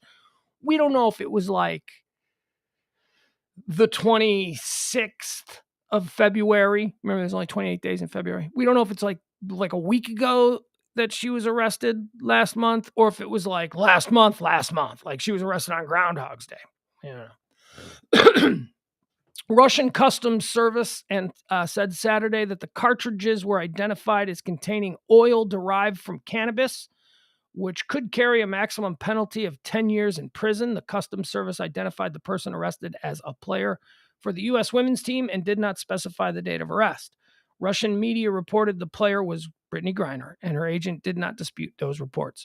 We are aware of the situation with Brittany in Russia and are in close contact with her legal representation in Russia, her family, her teams, and the WNBA and NBA, Griner's agent said. As this is an ongoing legal matter, we are not able to comment further on the specifics of her case, but can confirm that as we work to get her home, her mental and physical health remain our primary concern. On Saturday, the State Department issued a do not travel advisory for Russia because of its invasion of Ukraine and urged all U.S. citizens to depart immediately, citing factors including the potential for harassment against U.S. citizens by Russian government security officials and the embassy's limited ability to assist Americans in Russia. Griner, who plays for the WNBA's Phoenix Mercury, has played in Russia for the last 7 years. She earns well over $1 million per season. That is more than quadruple her WNBA salary. She last played for her Russian team, Ekaterinburg, on January 29th, before the league took a 2-week break in early February for the FIBA World Cup qualifying tournament. 31-year-old Griner has won 2 Olympic gold medals with the United States, a WNBA championship with the Mercury, and a national championship at Baylor. She is a 7-time All-Star. I know people in America who travel regularly with vape pens, with weed in the cartridges. Why? Because I don't think those dogs can smell weed oil cartridges that are inside. It's such an easy way to just travel. People, the vape pen weed cartridge thing, first of all, it has changed the way people smoke weed because it doesn't smell. It doesn't smell like anything. Well, it can smell like a regular vape cartridge, people, and that's not like that terrible of a smell. But, the problem with people who smoke weed is that people always know you're smoking weed because when you smoke weed has a very pungent and very clear smell, not vape cartridges. People can just walk down the street in places where it's illegal and just puff away. And what are the cops going to do? They're going to stop you. And then what? They're going to arrest you. And then 3 weeks later, when the crime lab tells you what was in that vape pen, then see, that's not a thing. It's also the better way to do it. It's healthier for you. It's, so I don't know. This seems like she was targeted. She should have known, though. Like, if you're an American of her stature and you're traveling during this time, it's not the time to, just, I travel with the vape cartridges all the time. There hasn't been one customs that has ever stopped me. Well, but they're looking for stuff now. They're looking for you, 6'9", high profile American athlete, LGBT advocate. They're looking for you. They're looking to make an example of you. So I don't know, man. This could be really, really bad for her because Russia's mad. They're mad at us, and they ain't gonna be doing any kind. Oh my God, this is really a bad situation for her to be in. That's too bad. All right. Russia is also trending today. Russia is trending because the Kremlin has approved a list of countries who have been unfriendly. Okay. So the Kremlin put out a list of countries that have been mean to them during this whole thing, and they're vowing revenge. Those countries include Australia, the UK, all EU countries. All EU countries have been mean to us. Iceland, Canada, Liechtenstein. It's not even a real country. If someone had just randomly said to me, Liechtenstein, type of food or a country, I'd have gone with type of food. I Liechtenstein. Monaco. Oh, really? Has Monaco been mean to you? Little tiny itty bitty Monaco. New Zealand, Norway, Korea, San Marino. San Marino? That's a country? There's a country called where's San Marino? I don't know. It's like, isn't that a city in Spain or Portugal or something? I would have no idea. Let's see where San Marino is. Where's San Marino? And why they being mean to big old Russia? Let's see. San Marino. Didn't he quarterback for the Dolphins? San Marino. San Marino, officially the Republic of San Marino, also known as the Most Serene Republic of San Marino, is a small country is a European microstate in southern Europe. So I think it's over by where is it on a map? I think it's over by Italy. I did not know San Marino. I learned about a new African country last week, and now look at me learning about a new country in Europe. Too many stupid little countries in Europe. Liechtenstein, San Marino. Wait a second. It's landlocked? It's like a landlocked... Oh my God. San Marino is a landlocked country completely within the boundaries of Italy. It's right there. It's in Italy. It's right there. It's like in the middle of Italy. And it's its own country. It's like the Vatican. They do weird stuff in Italy. All right, there you go. So San Marino is one of the cities, Australia, UK, EU countries, Iceland, Canada, Liechtenstein, Monaco, New Zealand, Norway, Korea, San Marino, Singapore, the USA, Taiwan, Ukraine, Montenegro, Switzerland, and Japan. Those countries, you're all on Russia's list. All right. Dallas Cowboys are trending today. Our very own Dallas Cowboys. They're trending today because they're trying to get DeMarcus Lawrence to take a pay cut. And DeMarcus Lawrence says, that ain't happening. Nope. I'm going. You go ahead. Randy Gregory's fine. You can use him now. I'm going to go. I'm going to move on. They're trying to make some room because the Cowboys are complete morons when it comes to their salary cap and their budgeting and all that kind of stuff. And so now they're trying to get everybody to take pay cuts, and they're going to lose a whole bunch of people. But we want free agents. We want to overpay in free agency again. Will you take less money? No. That's basically what DeMarcus Lawrence is saying. So that's why the Dallas Cowboys are trending. Bill Cosby is trending. Bill Cosby is trending because the Supreme Court decided today that they will not review the decision that freed Bill Cosby from prison. And remember, he got out of prison, I don't know, how long ago was it? He was, okay, so we know, like, Bill Cosby, America's dad, America's creeper dad. So he goes to prison because he drugged and date raped women, which... still the craziest fall from grace. And, until Bill Cosby, it was O.J. Simpson who was like the craziest fall from grace. But now it's Bill Cosby. Unless somebody else that I'm thinking of. Craziest fall from grace draft. I'd have to think about that. I'd have to really think about that. But Bill Cosby's up there. So he's like a date rapist and that whole thing. By the way, there's a new documentary series on Showtime, I think, called We Need to Talk About Cosby. And it's I watched like 10 minutes of it and I was like, we don't need to talk about him. We need, I want to watch the documentary. We need to just forget about Cosby. That's what we need to do. We need to just forget about him. The Supreme Court is not going to review the decision that occurred. Let's see here. When did it occur? We'll find out. I think it was like last year. Maybe it was over the summer. But he got let out. Remember, he got let out. It was like, oh, Cosby's free. The Supreme Court will not review the sexual assault case against Bill Cosby, leaving in place a decision by Pennsylvania's highest court that vacated the comedian's 2018 indecent assault conviction and freed him from prison in June. So he got freed last June. The High Court, Supreme Court of the United States, on Monday declined a request from prosecutors to hear the case and reinstate the conviction. So they wanted to put him back in jail. They're like, all right, we screwed up. We made one little stupid mistake, but the guy's a date rapist. Come on, it's obvious. And the Supreme Court of the United States said, nope.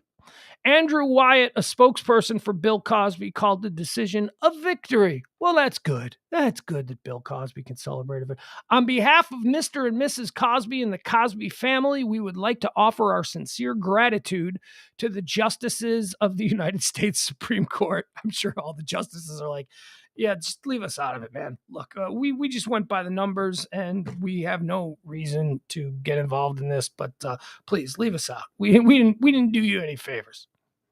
On behalf of Mr. and Mrs. Cosby and the Cosby family, we would like to offer our sincere gratitude to the justices of the United States Supreme Court for following the rules of law and protecting the constitutional rights of all American citizens of these United States. All American citizens, even the super wealthy guys who can afford Dream Team lawyers.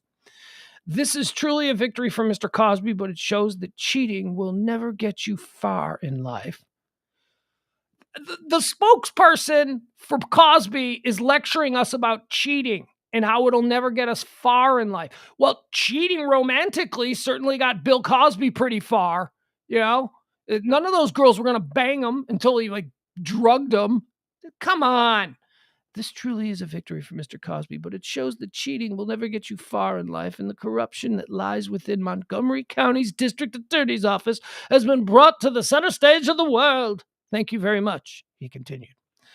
Cosby was convicted on 3 felony counts of aggravated indecent assault in 2018, of drugging and assaulting Andrea Constand in 2004. He had served nearly 3 years of a 10-year sentence. So it's coming back to me now. So he was in jail. He was convicted in Montgomery County, and he was sent to prison for 10 years, and he served 3 years. And then there was a court case, an appeal, and they said, hey, we need to overturn that conviction 3 years ago. This guy's been in jail for 3 years, and that conviction was wrong because here's what happened. This is what I remember. So years ago, the Montgomery County District Attorney brought Bill Cosby in to talk to him about these charges, right? And Bill Cosby's like, I ain't going in there. And they're like, well, come on. Look, you just talk to us. It'll be off the record. We'll give you, we'll nothing that you say here will be used against you in court. And we're just trying to get to the bottom of this. So Cosby came in, told him all kinds of stuff about the shit he was doing. And then a couple of years later, they went, you know what? Remember when I said we weren't going to use that against you? Yeah, we're using that against you. So here's why he's out. He's out not because he didn't do what was illegal in the first place. He's out because they couldn't get him by keeping their word, and they didn't keep their word. All right, that's what I remember. Now let me read what it says here. He had served nearly 3 years of a 10-year sentence when his conviction was tossed over a violation of his due process rights. A former Montgomery County District Attorney said he would not prosecute Cosby in 2005 in return for his testimony. However, that testimony was later used against him in trial. Yeah, that's basically what I remember. The prosecution of Cosby, now 84, was one of the first major milestones of the Me Too movement. There you go. So that's why Cosby's trending today. Supreme Court is not going to put him back in jail. Supreme Court is not going to say, our girl Dolly is trending again today. Dolly Parton trends so much on Twitter. She's trending because she wrote a book with James Patterson called Run, Rose, Run, and it debuted at #1 because everything Dolly touches turns to gold. So there you go. She's got a #1 book, a novel that she wrote with James Patterson, Run, Rose, Run, debuted at #1. But also, apparently she's hosting the American Country Music Awards tonight, and it's on Prime. It's on Amazon Prime with no commercial. So it's an award show. And you think, oh, well, there must be no interest in that if it's on Prime. It's at Allegiant Stadium. The Academy of Country Music Awards isn't being held at the Ryman Auditorium there in Nashville. No, it's being held at the home of the Oakland Raiders. It's being held in this giant stadium. So apparently it's going to be quite a show. So good on you. Also today, Lady Gaga. Lady Gaga is trending today because she has announced a tour. Let's see here. Let's see what's she's coming to Dallas. Is Gaga coming to Dallas? Let's see what this is. Lady Gaga announces a rescheduled Chromatica Ball Summer Stadium Tour. All right. Just play them stadiums. Why not? The dates. All right, here are the dates. It's going to kick off on July the 17th in Dusseldorf. It's going to be in Germany, then Stockholm, then Paris, then Arnhem. I'm guessing that's Netherlands, then London. 2 nights in London. Then Toronto. Oh, then she comes to America. Okay, she go Washington, D.C. She's playing at Nationals Park Baseball Stadium. East Rutherford, New Jersey, MetLife Football Stadium. Chicago. Oh, man, she's playing Wrigley Field in Chicago. Wrigley Field has cool concerts. It's a very cool location for concerts. So that'll be fun. I would totally see Lady Gaga at Wrigley Field on August the 15th. Where's Dallas? She's got to be coming to Dallas. Fenway, she's playing. She's going from Wrigley to Fenway. Those are 2 really cool locations for a concert. Wrigley to Fenway. Then there we go. She's going Wrigley, Fenway, and then Dallas. Globe Life. She's going Globe Life. That's going to be. She's going from Wrigley Field, where it's like this incredible atmosphere, and there's just, the lake is out there, then you get the skyline, and it's just a beautiful summer night. And she's going to Fenway, same thing, this amazing, and then she's going to go to Globe Life. Which I will say this about Globe Life Field, okay? Okay, first of all, the old ballpark in Arlington, amazing. I loved that stadium. What a classy, elegant, modern baseball palace that was. I don't know what people had a problem with. It was too hot in the summer. Well, it's Texas. You're playing baseball in August in Texas. This isn't new. You knew it's been hot in Texas since. So she's going to go to Globe Life. Globe Life Field looks terrible from the outside. You look at it and it's like, ugh. What the hell? What do they do? What is that? Like an Amazon plant? Is it, or an Amazon distribution center? That is not a good looking building. But then you go inside Globe Life Field. Oh, it is amazing inside. The interior, the experience that I had last year. We went very early in the baseball season. The first time I went to a couple games, but the first one we went to was very early in the season last year. It was my first time at Globe Life. It was one of the best going to a baseball game experiences that I've ever had.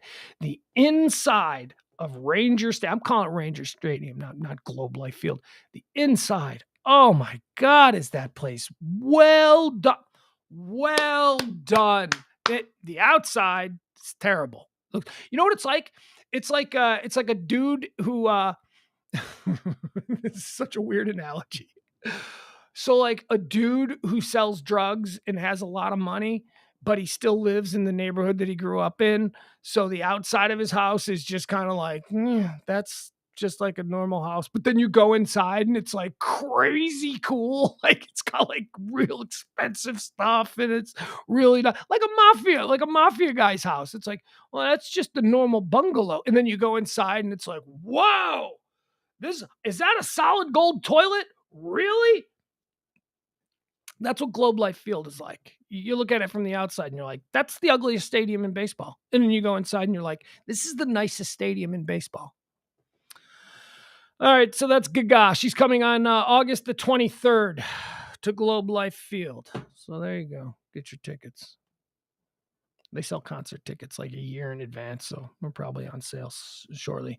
Mick Fleetwood is trending. Mick Fleetwood is trending because Harry Styles has made him the face of his new beauty line. Pleasing. Yeah, Mick Fleetwood, the old guy from Fleetwood Mac. Wait, are you being ironic? Are you being ironic, Harry Styles? So Harry Styles has a beauty line, and instead of going out and getting like, Zendaya, or somebody who's like, epitomizes modern beauty. Instead, he's Mick Fleetwood. Here, do you want your face to look like Mick Fleetwood? And then it's just like whatever. But that's why Mick Fleetwood is trending, because Harry Styles has made Mick Fleetwood the face of his new beauty line. It's funny when you think about it. I think it's funny. I don't know. What do I know? Ronnie Fields is trending. Who's Ronnie Fields? Hey, you don't know who Ronnie Fields is. Jamal Crawford, NBA player Jamal Crawford, posted this, and it went viral. It said, "I talked to my brother Baron Davis today on the phone and had to tell him that he's one of the coldest that ever did it. Got me thinking. No accolades, straight talent. Name some of the most naturally talented hoopers you have ever seen." And that's why Ronnie Fields is trending. You don't know who Ronnie Fields is. Ronnie Fields was a high school basketball player who got into a car accident and broke his neck after his senior season. And so he never went on. But it's trending because Kevin Garnett responded to this. Remember Jamal Crawford? "I talked to my brother Baron Davis today on the phone and had to tell him he's one of the coldest that ever did it. Got me thinking. No accolades, straight talent. Name some of the most naturally talented hoopers you've ever seen." And Kevin Garnett said, "I had a teammate." Kevin Garnett went straight from, Chicago's Farragut High School into the NBA. Kevin Garnett, "I had a teammate in Ronnie Fields that was probably better than I was." No, he was. It wasn't probably, Kevin. I remember that season. I remember that team, that Farragut team. Ronnie Fields was the best player on that team, and he was a year younger than you. Kevin Garnett was like the number 1 overall draft pick. He went straight from high school, and he wasn't even the best player on his high school team. So that's why a lot of people are jumping on that. Ronnie Fields. Ronnie Fields was, here, we'll show you a little bit of Ronnie Fields. We'll just give you an idea of who this kid was. He was a high school basketball player. He was like the consensus number 1 basketball player. He was Mr. Basketball, super great. And he got into a car accident when he was his senior year of high school, and he never. That's really sad. But look at this kid. This kid played. Imagine playing this basketball team. This is you're a bunch of kids from Plano, and you've got to play this team in some weird ass tournament. All right, here. This is Ronnie Fields. This is why he's trending. That's Ronnie right there.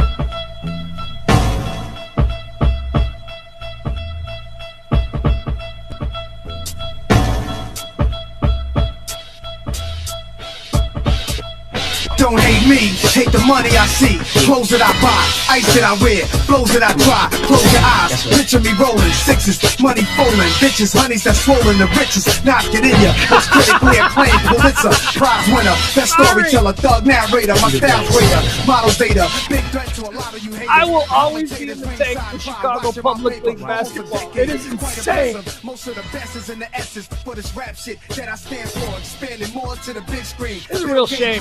Ronnie Fields was amazing. See me in jail with state queens. Want me off the scene fast, but good things last. Like your favorite MC, still making some gas. First rapper to bring a platinum plaque. Okay, so that's why Ronnie Fields is trending. Be my guest. That's a real that's your whole life, your whole family thinks you're about to get super rich. Because your little 18-year-old nephew Ronnie, he's about to go to the league straight from high school, and then breaks his neck in a car accident. He never plays. Well, actually, he played again. He played. He had years of rehab, and then he got all the way back. It was a big story. It was a big story locally in Chicago. Well, come on, Ronnie Fields, and everybody's rooting for him. And then he got arrested on some sexual battery charge or something that people were like, well, this complicates the way we feel about him. And then he ended up, I think he played in the CBA. He just never the same, he's just never the same after the car accident. So that's why Ronnie Fields is trending, because Kevin Garnett is talking about his former high school teammate. Eric Stonestreet, he's trending. Of course, wasn't he Cam in Modern Family? Why is he trending? He's trending because he's got some new show called Domino Masters. He's hosting a game show here. I am surprised it took this long. Why isn't this? Hold on. I'm having some problem here.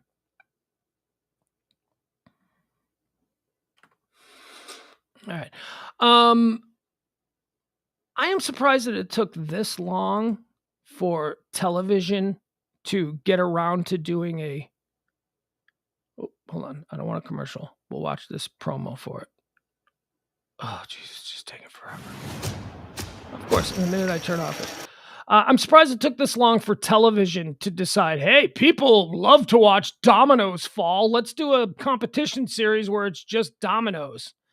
And Eric Stonestreet, who was Cam, he was like a big TV star. And now he's doing this. This must mean there's no movie work for him. I like Cam. All right, here you go. So this is the new, it's going to be the biggest thing in reality TV. They just got around to doing a domino show. For years, every newscast, their kicker story, their favorite one was always, and a new record was set with dominoes. You've seen this at the end of the news and all that. Yeah, why did it take them so long to get around to doing that as an actual series? Watch this. That looks kind of cool. I'll turn my brain off and just watch it. Welcome to Domino Masters. This is so stressful.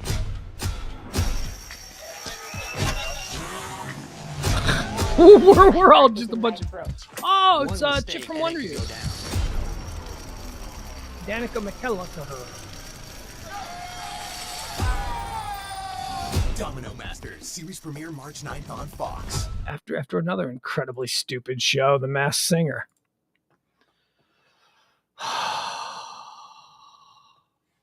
I'm waiting for the show. Hey, what does this cloud look like? Where they just put a cloud up and like all of America tunes in to go, I think it looks like Abe Lincoln smoking a pipe. I mean, I'll watch it, but isn't that a YouTube channel? I mean, is that really a network television primetime thing with advertisers? Isn't that a YouTube thing? So that's why Eric Stonestreet is trending. Deion Sanders is trending because his big old stupid Prosper house isn't selling. Remember when Deion Sanders built that gigantic freak show house there up in Prosper? Like in the middle of nowhere. God, so many dumb real estate decisions on this. So Deion Sanders, I don't know, maybe 15 years ago now.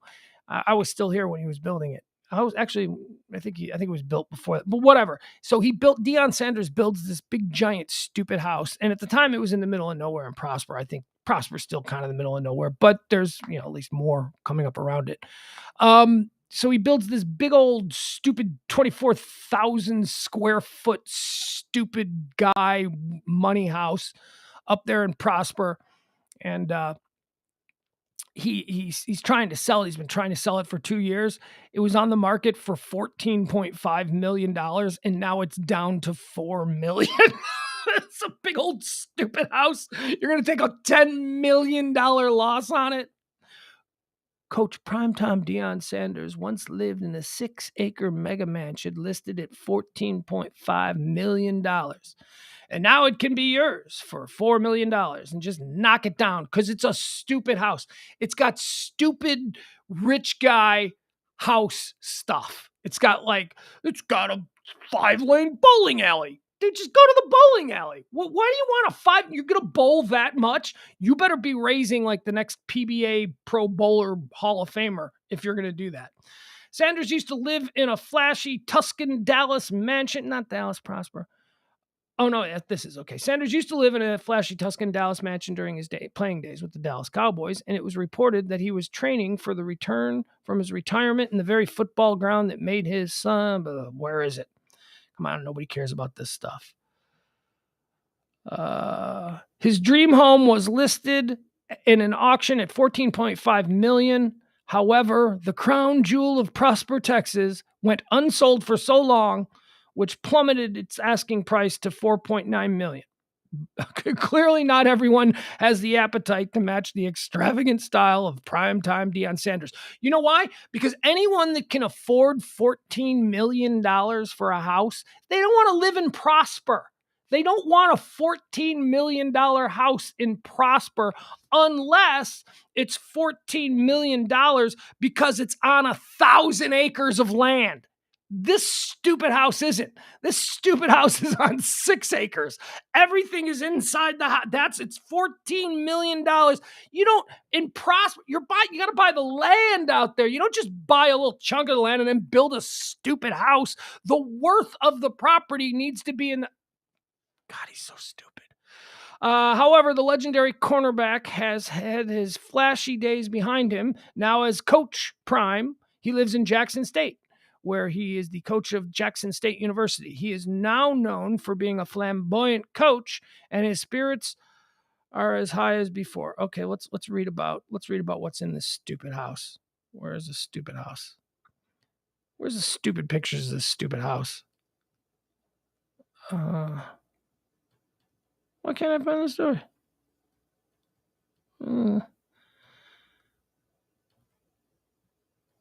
All right, never mind. I thought the story had like all the stupid things that are in this stupid house. I don't know, just a dumb house. Come on, where's the details about the stupid thing? Chateau Montclair is what he calls it. I've driven by it. I've seen it. Oh, it's 29,000, so it's a 30,000 square foot house, boasting a full-fledged entertainment wing, including a 2-lane bowling alley, full indoor basketball court with electronic scoreboard, an indoor football gridiron, a pool, a gym, a game room with a bar, a movie theater with a stage, a barber shop, and a locker room. Stupid. That's a stupid house. I'm glad he's taking a loss on it. That is just dumb. There's just like, that's why Deion Sanders is trending. Okay, that's about it. That's about it. Let's see if there's anything else that popped up while we were on the air, other than Deion Sanders' stupid house. Jeff Glenn, we were talking about a list of fall from grace people. Rod Blagojevich, he's a politician. They always fall. Mike Tyson didn't fall from grace. I guess kind of, but he's kind of back to being, all right. Phil Spector is a good one. Harvey Weinstein, yeah, that's a good one. Michael Avenatti, nah, he was a sketchy lawyer all the time. We already knew that. I'm throwing out Rod Blagojevich, Rudy Giuliani, and Michael Avenatti because they were sketchy people to begin with. They're politicians and lawyers. They're sketchy, Mike Tyson is okay. We can have a conversation about Mike Tyson, but definitely Phil Spector and Harvey Weinstein. Those are two guys fell from grace. Although Harvey Weinstein was always known to be a toolbox. Everybody knew that Harvey Weinstein was a piece of garbage for years and years and years. All right, let's see what is trending now.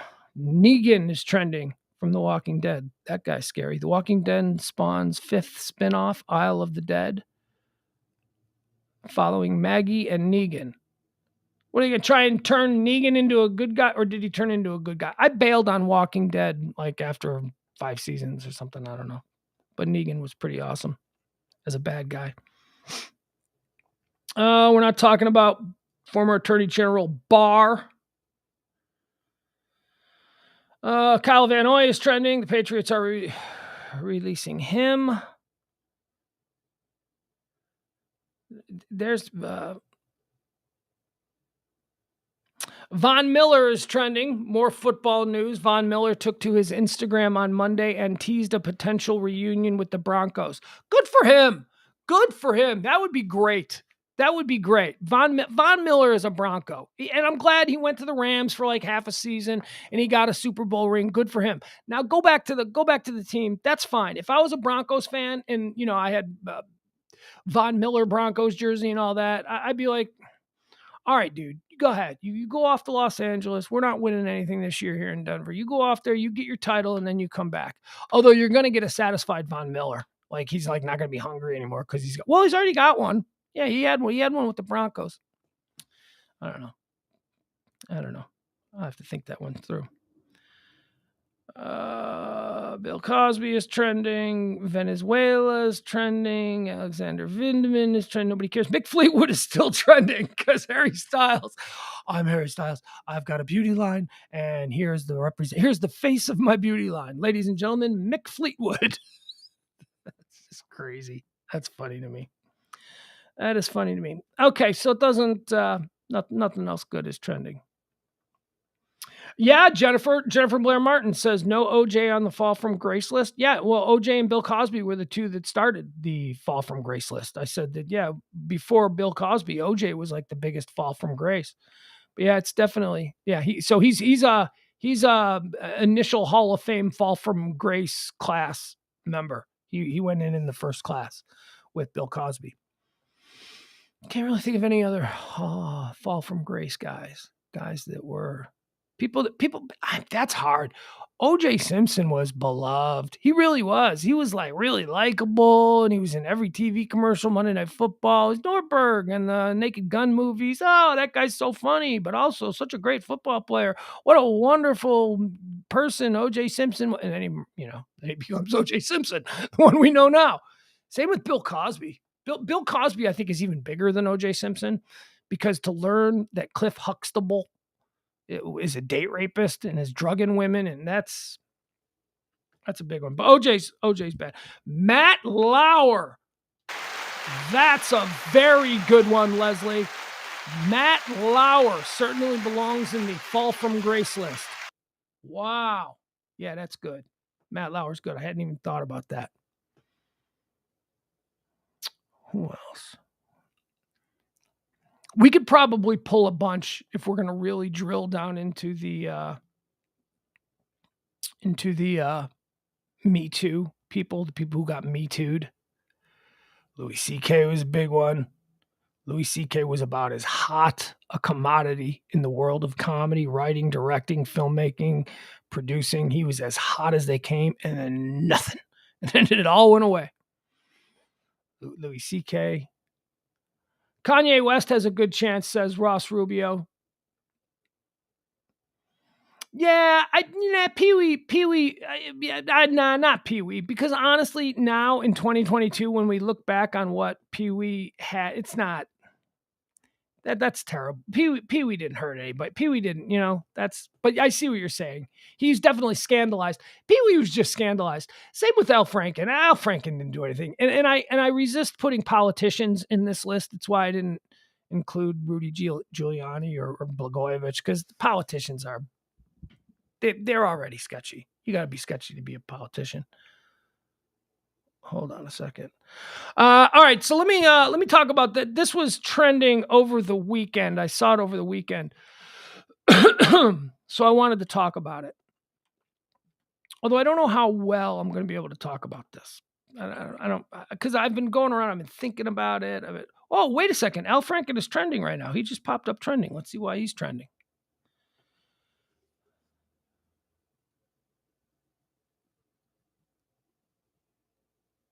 Oh, all right. Never mind. He's trending because people are like, oh, he deserves a second chance. Yeah. You can't make a fall from grace list if people are getting you trending because they think you deserve another chance. All right. So this was trending over the weekend. Licorice Pizza. I've been talking about this movie. I've been wanting to see it. Paul Thomas Anderson. I love Paul Thomas Anderson. Paul Thomas Anderson. Stanley Kubrick, obviously. Today's his death day. Stanley Kubrick is my favorite filmmaker of all time. But Paul Thomas Anderson is easily my favorite contemporary filmmaker. Boogie Nights, Magnolia. Just go ahead. Pull up Paul Thomas Anderson's filmography.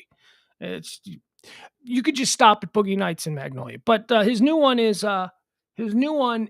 Licorice Pizza. And it's nominated for a whole bunch of awards. I've been really wanting to see it. It looks great. There's just something about the way Paul Thomas Anderson makes a film. There's a vibe. There's a style. There's a definite style. That's why I also like Kubrick. Kubrick had a definite style that was all his own, where if you're watching, like Tarantino, like you see a Tarantino film, you go, oh, this is a Tarantino film. Scorsese, same way. Oh, this is a Scorsese film. Spielberg, to a great degree, with a lot of his stuff, although Spielberg has shown different paths. But, Paul Thomas Anderson certainly has a very unique and obvious way that he makes films where you know that it is a Paul Thomas Anderson film. And I love the way he does it. Typically, his films have large ensemble casts of big stars, and they all have different stories that you follow throughout the course of the movie. And at some point, those stories all converge and then drift away again. But the characters we'll follow one guy for like 10 minutes and we'll get his story, and we'll follow somebody else, and then we'll follow somebody else, and then we'll follow somebody else. And then at some point, you'll see the person you're following will interact with somebody you were following. I just love the way he does that. Licorice Pizza is different in the regard that it's a big ensemble cast with a lot of big stars jumping in to play different characters, but very briefly, like they just pop up. Like for instance, Bradley Cooper, who basically steals the movie, is only in it for like 10, 15 minutes. He plays John Peters, the film producer and director. John Peters, massive like Hollywood power broker. Bradley Cooper plays him in the 1970s when he was dating Barbara Streisand. And oh my God, does Bradley Cooper play the hell out of this role. It is very reminiscent of... Do you remember that movie? I referenced the movie earlier, the one where Robert Downey Jr. plays the black guy. What is that called? It's the war movie where the Robert Downey and Tom Cruise plays the studio executive, and Tom Cruise is all fat and bald, and he plays him super over the top. One of the funniest things Tom Cruise has ever done. I can't remember the name of that movie. But anyway, Bradley Cooper, it's very similar to how big Tropic Thunder, that's what it is. Thank you, Adam. Tropic Thunder is the movie I'm thinking of. The way Tom Cruise played that character in Tropic Thunder and almost just stole the whole movie from everybody else. That's what Bradley Cooper does in Licorice Pizza. Bradley Cooper plays John Peters as one of the most obnoxious Hollywood a-holes you ever met. And he does it so funny. He's just so funny. Anyway, but that's not the point. So, I love Paul Thomas Anderson, and I love that Cooper Hoffman is the star of this movie. Cooper Hoffman is Philip Seymour Hoffman's son. Philip Seymour. If you remember when Philip Seymour Hoffman died, like one of the last things, these paparazzi on the streets had pictures of Philip Seymour Hoffman walking down a New York street with like his 7-year-old kid. And it was like, oh my God, he died. He had a little 7-year-old kid. Well, that 7-year-old kid is now like 18 years old and is starring in Licorice Pizza. So it's like Paul Thomas Anderson, who basically put Philip Seymour Hoffman in all of his greatest roles, is now like putting Philip Seymour Hoffman's kid in movies. And he's very good. Cooper Hoffman is so good in this. And he definitely looks like his father. It's like, you're like, oh my God, that's totally Philip Seymour Hoffman there.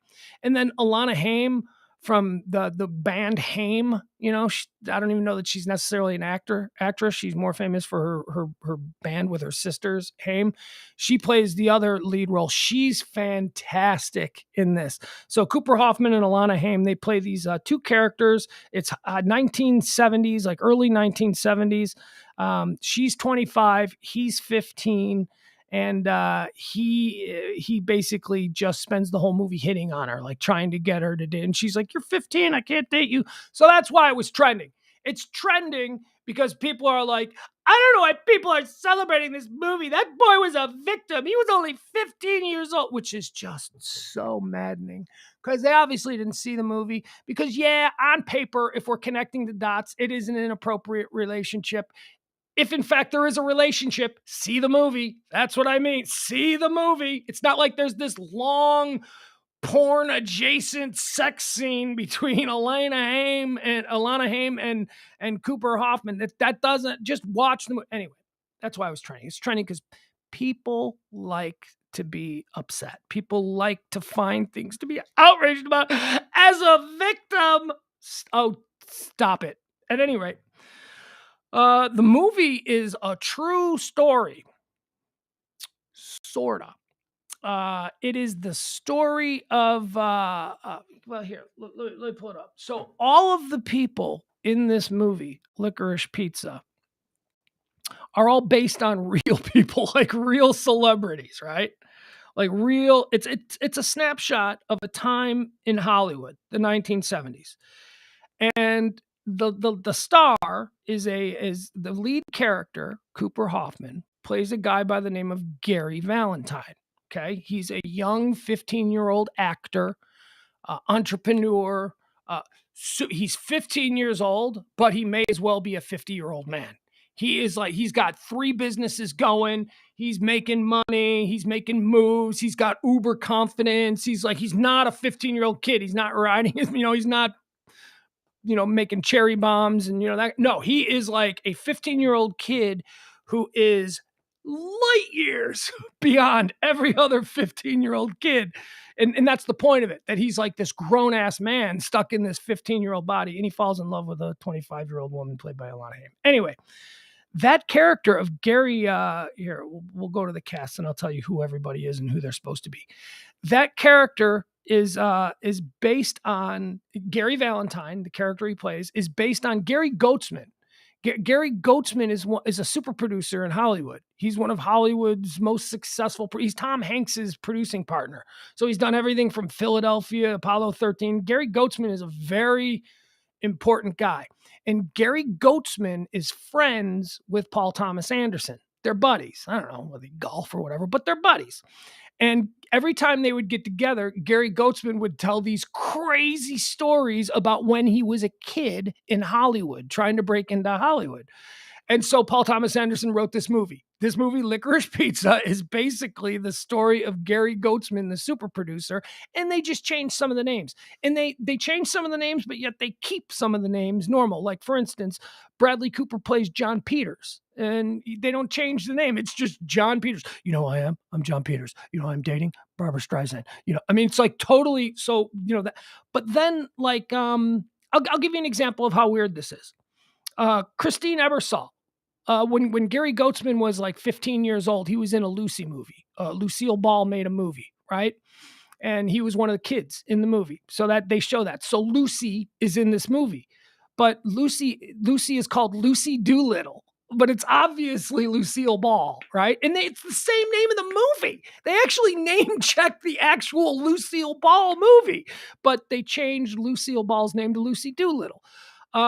Sean Penn is in this. He plays Jack Holden, a reckless, hard-drinking, womanizing, fading movie star from the 1950s and 60s. He's playing William Holden. They just changed the name to Jack Holden for whatever reason. Anyway, I watched it. Licorice Pizza. John C. Reilly actually plays. I was excited about this because John C. Reilly, who's one of my favorite actors, he plays Fred Gwynn. Herman Munster from the Munsters. And I'm like, oh, I can't wait to see. What's barely in it. Anyway, it's very good. It's a very good movie. I loved everything about Licorice Pizza. So it now moves ahead of Red Rocket in my favorite films of the year. So now I got to see. So it's my three best movies of the year. Licorice Pizza, Red Rocket, Belfast. That's it. Boom, boom, boom. Still got more to see. But people are upset, and it was trending over the weekend.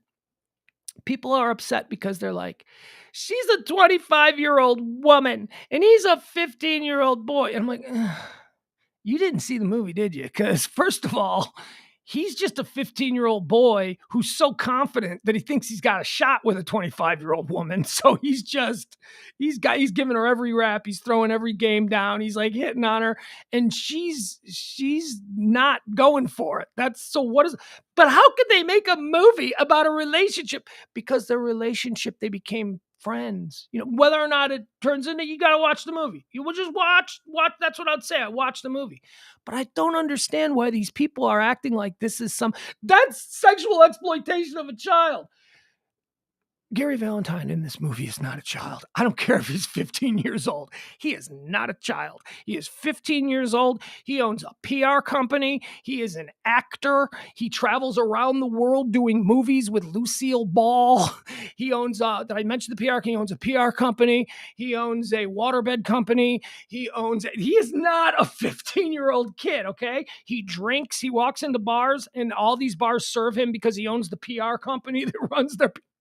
So stop it. It's not like about a 25-year-old woman who's a pedophile who is, it's controversial. And, the whole movie is about Alana Haim going, why am I hanging out with this 15-year-old? Well, because the 15-year-old isn't really a 15-year-old. And I think the question that you come away with is, arbitrarily speaking, age maybe really ain't nothing but a number, because this 15-year-old wasn't a 15-year-old. He was, like I said, a 50-year-old man inside a 15-year-old's body. Anyway, and that's not giving anything away. It's just a really terrific movie. If you get a chance to see, it's fun. If you like Paul Thomas Anderson, if you like Boogie Nights, it's got that kind of vibe. Like there's that kind of feel. The music is awesome. The soundtrack, Paul Thomas Anderson movie soundtracks are just freaking killer all the time. So there you go. I love it. Kevin Spacey. That's right. Kevin, my buddy Kevin says Kevin Spacey can be added to the list of Hall of Fame fall from graces. That would be a good one. Jeff Glenn, Lance Armstrong. That's a big one. Yeah, Lance Armstrong is a big one. And not so much Joe Paterno. Joe Paterno didn't do anything. Well, he covered up for... Yeah, but he doesn't get into this level of fall from grace because he wasn't the one. If Joe Paterno was the one molesting those kids, then yeah. But, he was just... whatever. All right, so now I will share with you what I teased at the beginning of the show when I said that I've got a new show. Excuse me. Hold on. Gotta wait now. Leslie McDaniel says, excuse me. Apparently, excuse me, is coming. They took down a statue, but he didn't molest anybody. Oh, of course it's pretty bad. Fuck! Of course it's pretty bad. But it's not like he did the molestation. Yes, of course. It's pretty bad. He doesn't rise to the level of Lance Armstrong, who was perfect, and then he was a scumbag, or Bill Cosby, who was America's dad, and then he was raping women, or O.J. Simpson, who was the number one most bankable black athlete in America for a couple of decades, and then he murdered people. It's not this. We've gotta have criteria. There are columns. Yes, Joe Paterno, that was bad. That he turned a blind eye. God! Increments! All right. So I spent the better part of the weekend watching something here. Completely disgraced. Wow. Imagine if he molested kids. If that's completely disgraced. So I guess there's no room for more. He was disgraced. There are still people who believe that he's... All right. I was going to talk about the show that I'm obsessed with, but honestly, save it for another time, because you people are obviously, he was the coach of the olds who survived longer than the rest. Yeah, I don't know what that means. He didn't put his penis in a kid. He merely got it. Okay, no, he didn't. All right, good night, everybody. That's it. We're done. I can't. The Joe Paterno guided Sandusky into, okay, that's what we're doing. That's the credibility that we're operating under. No, he didn't. He was a bad old guy from a different time who just turned a blind eye to something terrible that was happening. He's a bad guy. He didn't molest kids. He claims he didn't even know it was happening. I am not a Joe Paterno fan, never have been, but Jesus Christ, you're not going to get me to sit here and defend Joe Paterno because you're making him out to be like OJ, a murderer. He's not in that class. He's not in that class. Anybody got any more? So performance-enhancing drugs are worse than turning a blind eye to a serial child molester. Adam, I'm ignoring you. I'm not even going to read anything about Adam now. Man, you are touchy today. Nah, I'm not touchy. I'm food deprived. I'm so hungry, and I'm going to eat green beans, Leslie. Leslie knows what that's about. I'm gonna eat. I got like 2 cans of green beans left. I got no black beans left. I went through the black beans, but I'm going shopping, so we'll do that today. We ran out of stuff to talk about. It wasn't a very big day as far as news. You know what the takeaway from this show needs to be? The takeaway from this show needs to be that Alana Haim is a really good little actress. She is. I think I'd like to see her in other things. She is fantastic. She's in Licorice Pizza. Jeff, I can't throw some sliced almonds inside my green beans. What don't you get about my vow to live a Spartan existence? Almonds. Why not? Why not some Hershey's chocolate? Why not just do that? Almonds. Well, almonds are good for you. Dude, I am operating on 1,000 calories a day while running 3 miles a day. Wrap your mind around that. I am burning between 450 and 500 calories on my run, and then I'm only ingesting 1,000 calories a day. And that is why last night I found out that I can fit into a black shirt that I couldn't wear 2 weeks ago. Then toss the beans and just eat the almonds there, Spartacus. Yeah, maybe. I am, Leslie. I'm food grouchy. But I'm liking it. I'm liking it. I'm liking the results. And water. I'm drinking a lot of water. Water is so lame. You need water to live. Water is so lame. You drink some more water. Yeah, I'm drinking I got this 44-ounce cup from Racetrack. It's like one of these. They used to have there used to be like a delicious Diet Dr. Pepper in there, but I cleaned it out. And so now I drink 5 of those 44-ounce. I drink. First day, I drank one of those, then I went running. Very bad calculation on my part. I had to pee like instantly. And I'm like, I can't pee. I'm a half mile from my house. That sucked. So now I just chug. I chug 2 when I'm done with my run. So what is that? Like 88 ounces of water. Chug that. Then I have what I just took a sip out of. That's filled with ice water. So I'm sipping on that. And then because I don't want to lose my mind at night after the Pillow Talk show, I retire and I watch TV and I have myself a nice, what is that stuff? It's the Dr. K from Kroger or K brand, whatever. It's their Cola O's. Remember we were talking about Cola O's? Here, I'll show you what it is. This stuff is unbelievable. We were going through like how good the 0-calorie sodas are from Kroger. Here.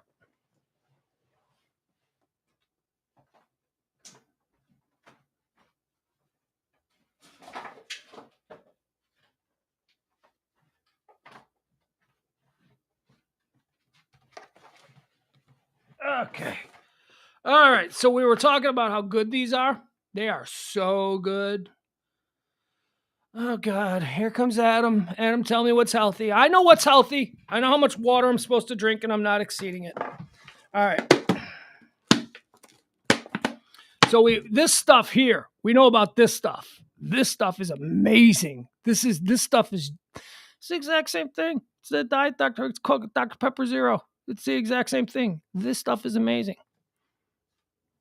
Okay. But I've recently discovered this brand for those of my friends who are also into the Kroger O-Colas. Dude, this is so refreshing. This is very good. Look at that. There you go.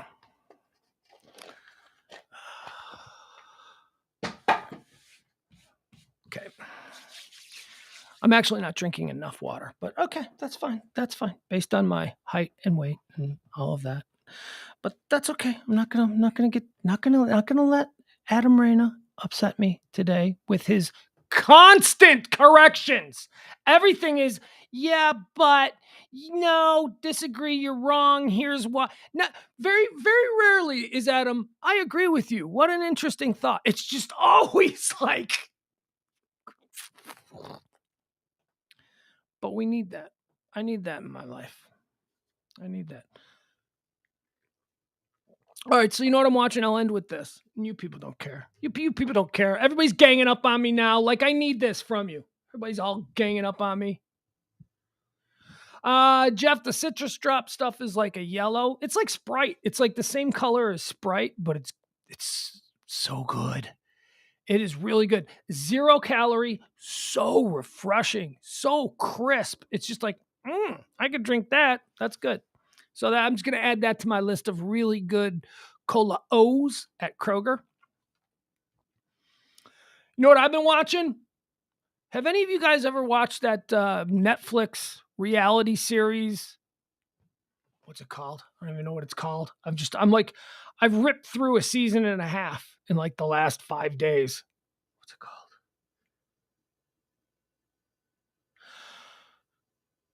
F1 Drive to Survive.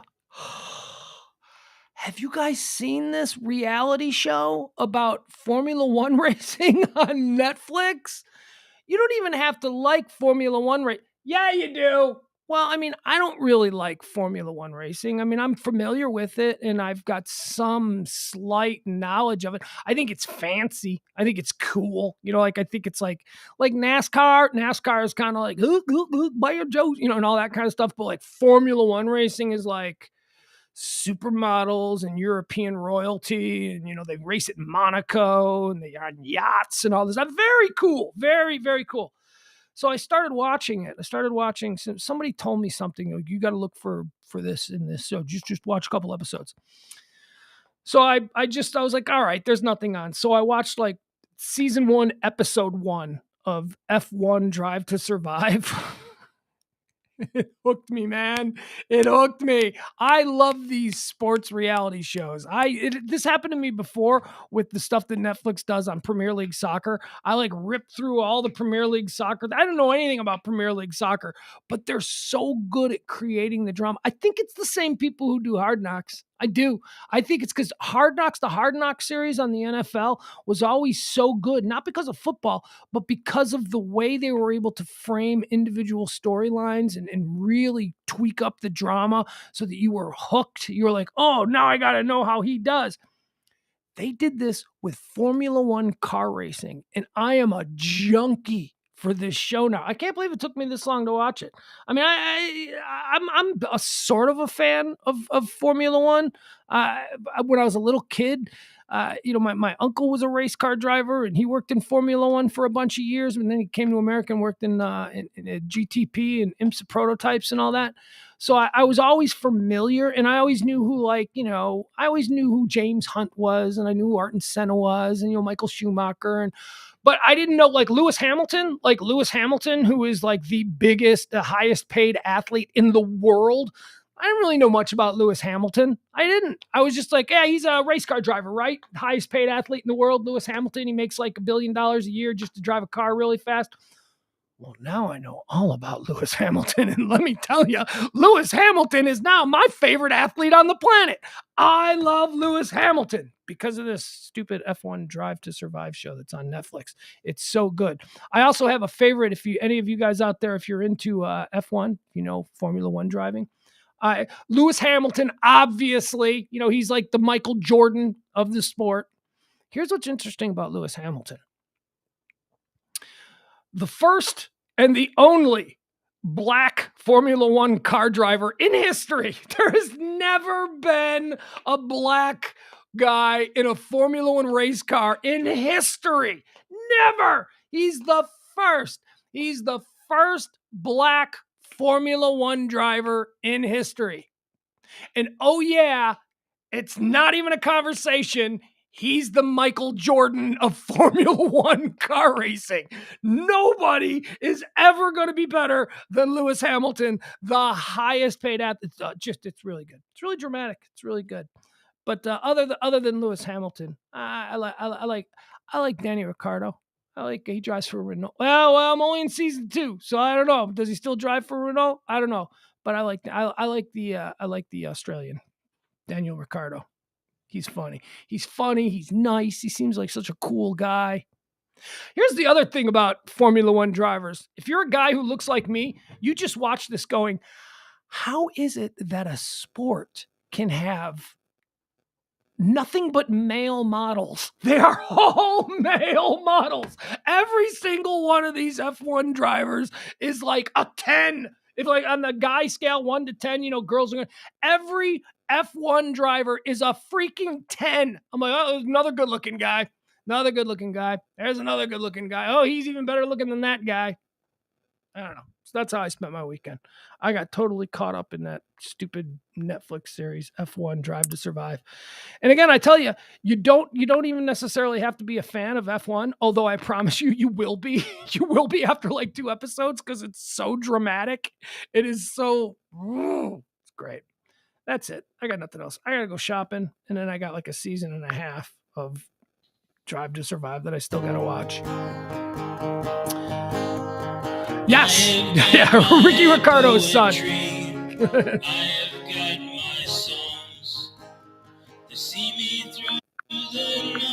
Let's see here. Jeff Glenn, Pugs, have you come across any of the docuseries on Netflix? They are very History Channel in that you have narrators, expert commentators, and acted scenes, but with profanity and nudity.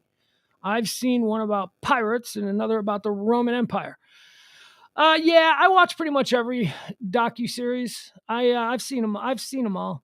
You know what I don't like about Netflix? Netflix really seems to be going hard into true crime right now with their docuseries because remember Making of a Murderer was very big. Yeah, of course we're doing Pillow Talk tonight. Making of Leslie, Making of a Murderer was really big, and so then like everything was like a true crime. I'm getting a little tired of true crime stuff. So. Oh, also HBO Max has a new series, Taika Waititi's new series, Our Flag Means Death, or something like that. It's a funny pirate show. I was gonna watch it, and I put it on, and I started to watch the first 10 minutes of it, and I was like, oh, this is good, but I'm gonna want to binge this. And so I immediately turned it off and went directly back to the F1 series because I'm like, I gotta finish this series before I do anything else. I gotta finish season 3 of F1 Drive to Survive because I just gotta know. What happens.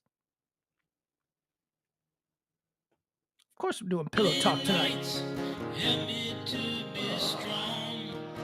I am food deprived.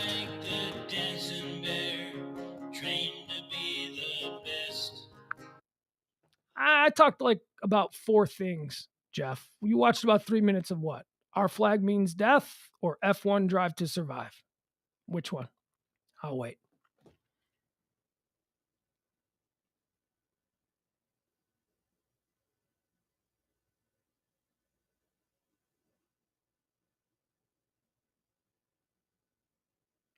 Yes. Yes. I gave you 2 options. Our Flag Means Death or F1? He said, yes. Okay. Nah, you're done, son. No more. No more of that. Sun's coming out. That's nice. Maybe it'll warm up. I don't know. All right, join us tonight, 9 o'clock for Pillow Talk with Pugs and Parker.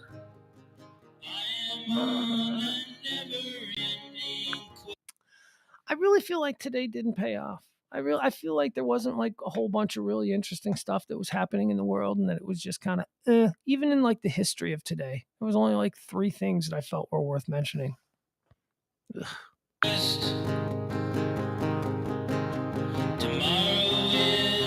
Another day, the best is yet to come. Best is yet to come. Found a different way, so baffling to some.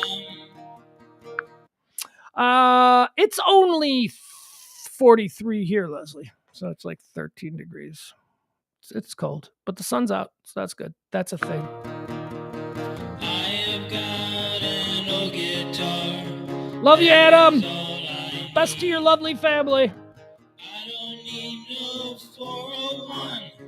I don't have to breathe. I ain't got to breathe. All right, I'm done. I love you guys. We'll be back tonight at 9 for High Noon.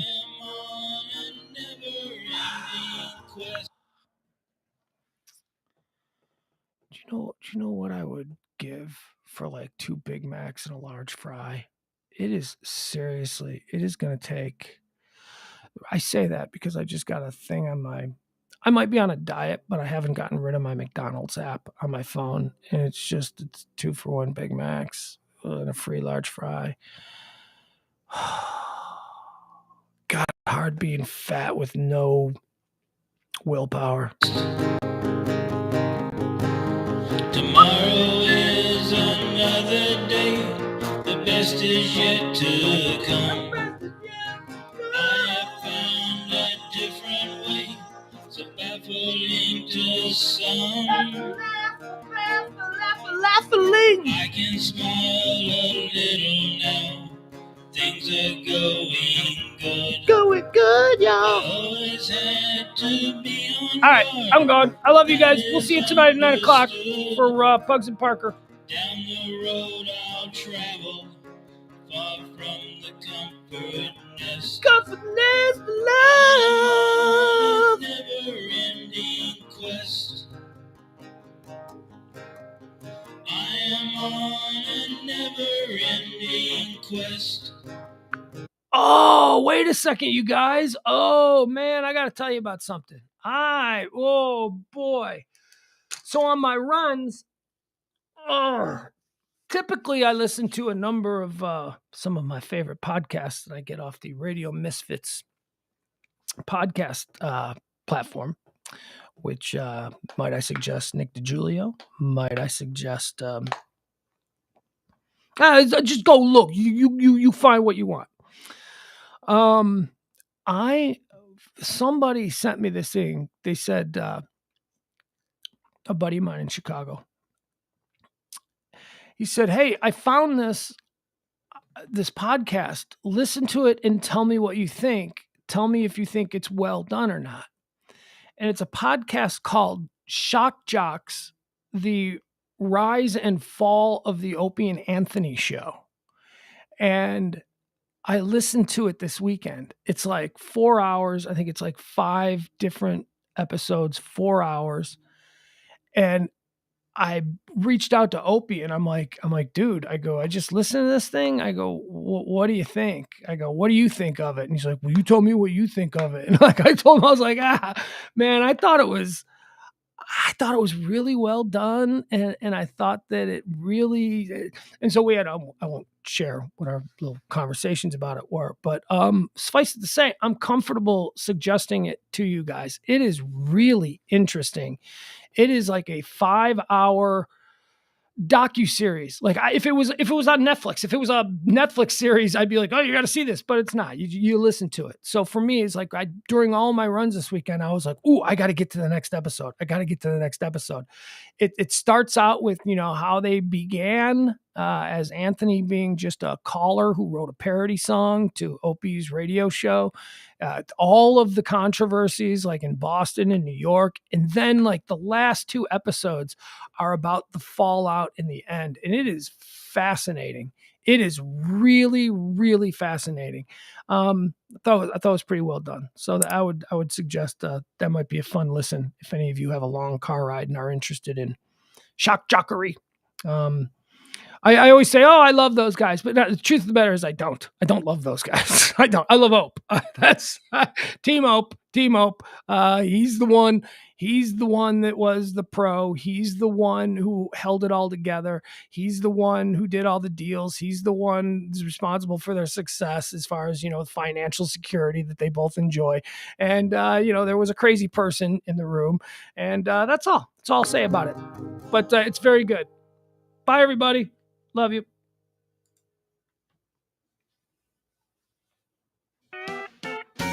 Oh, bonus track from Hinks.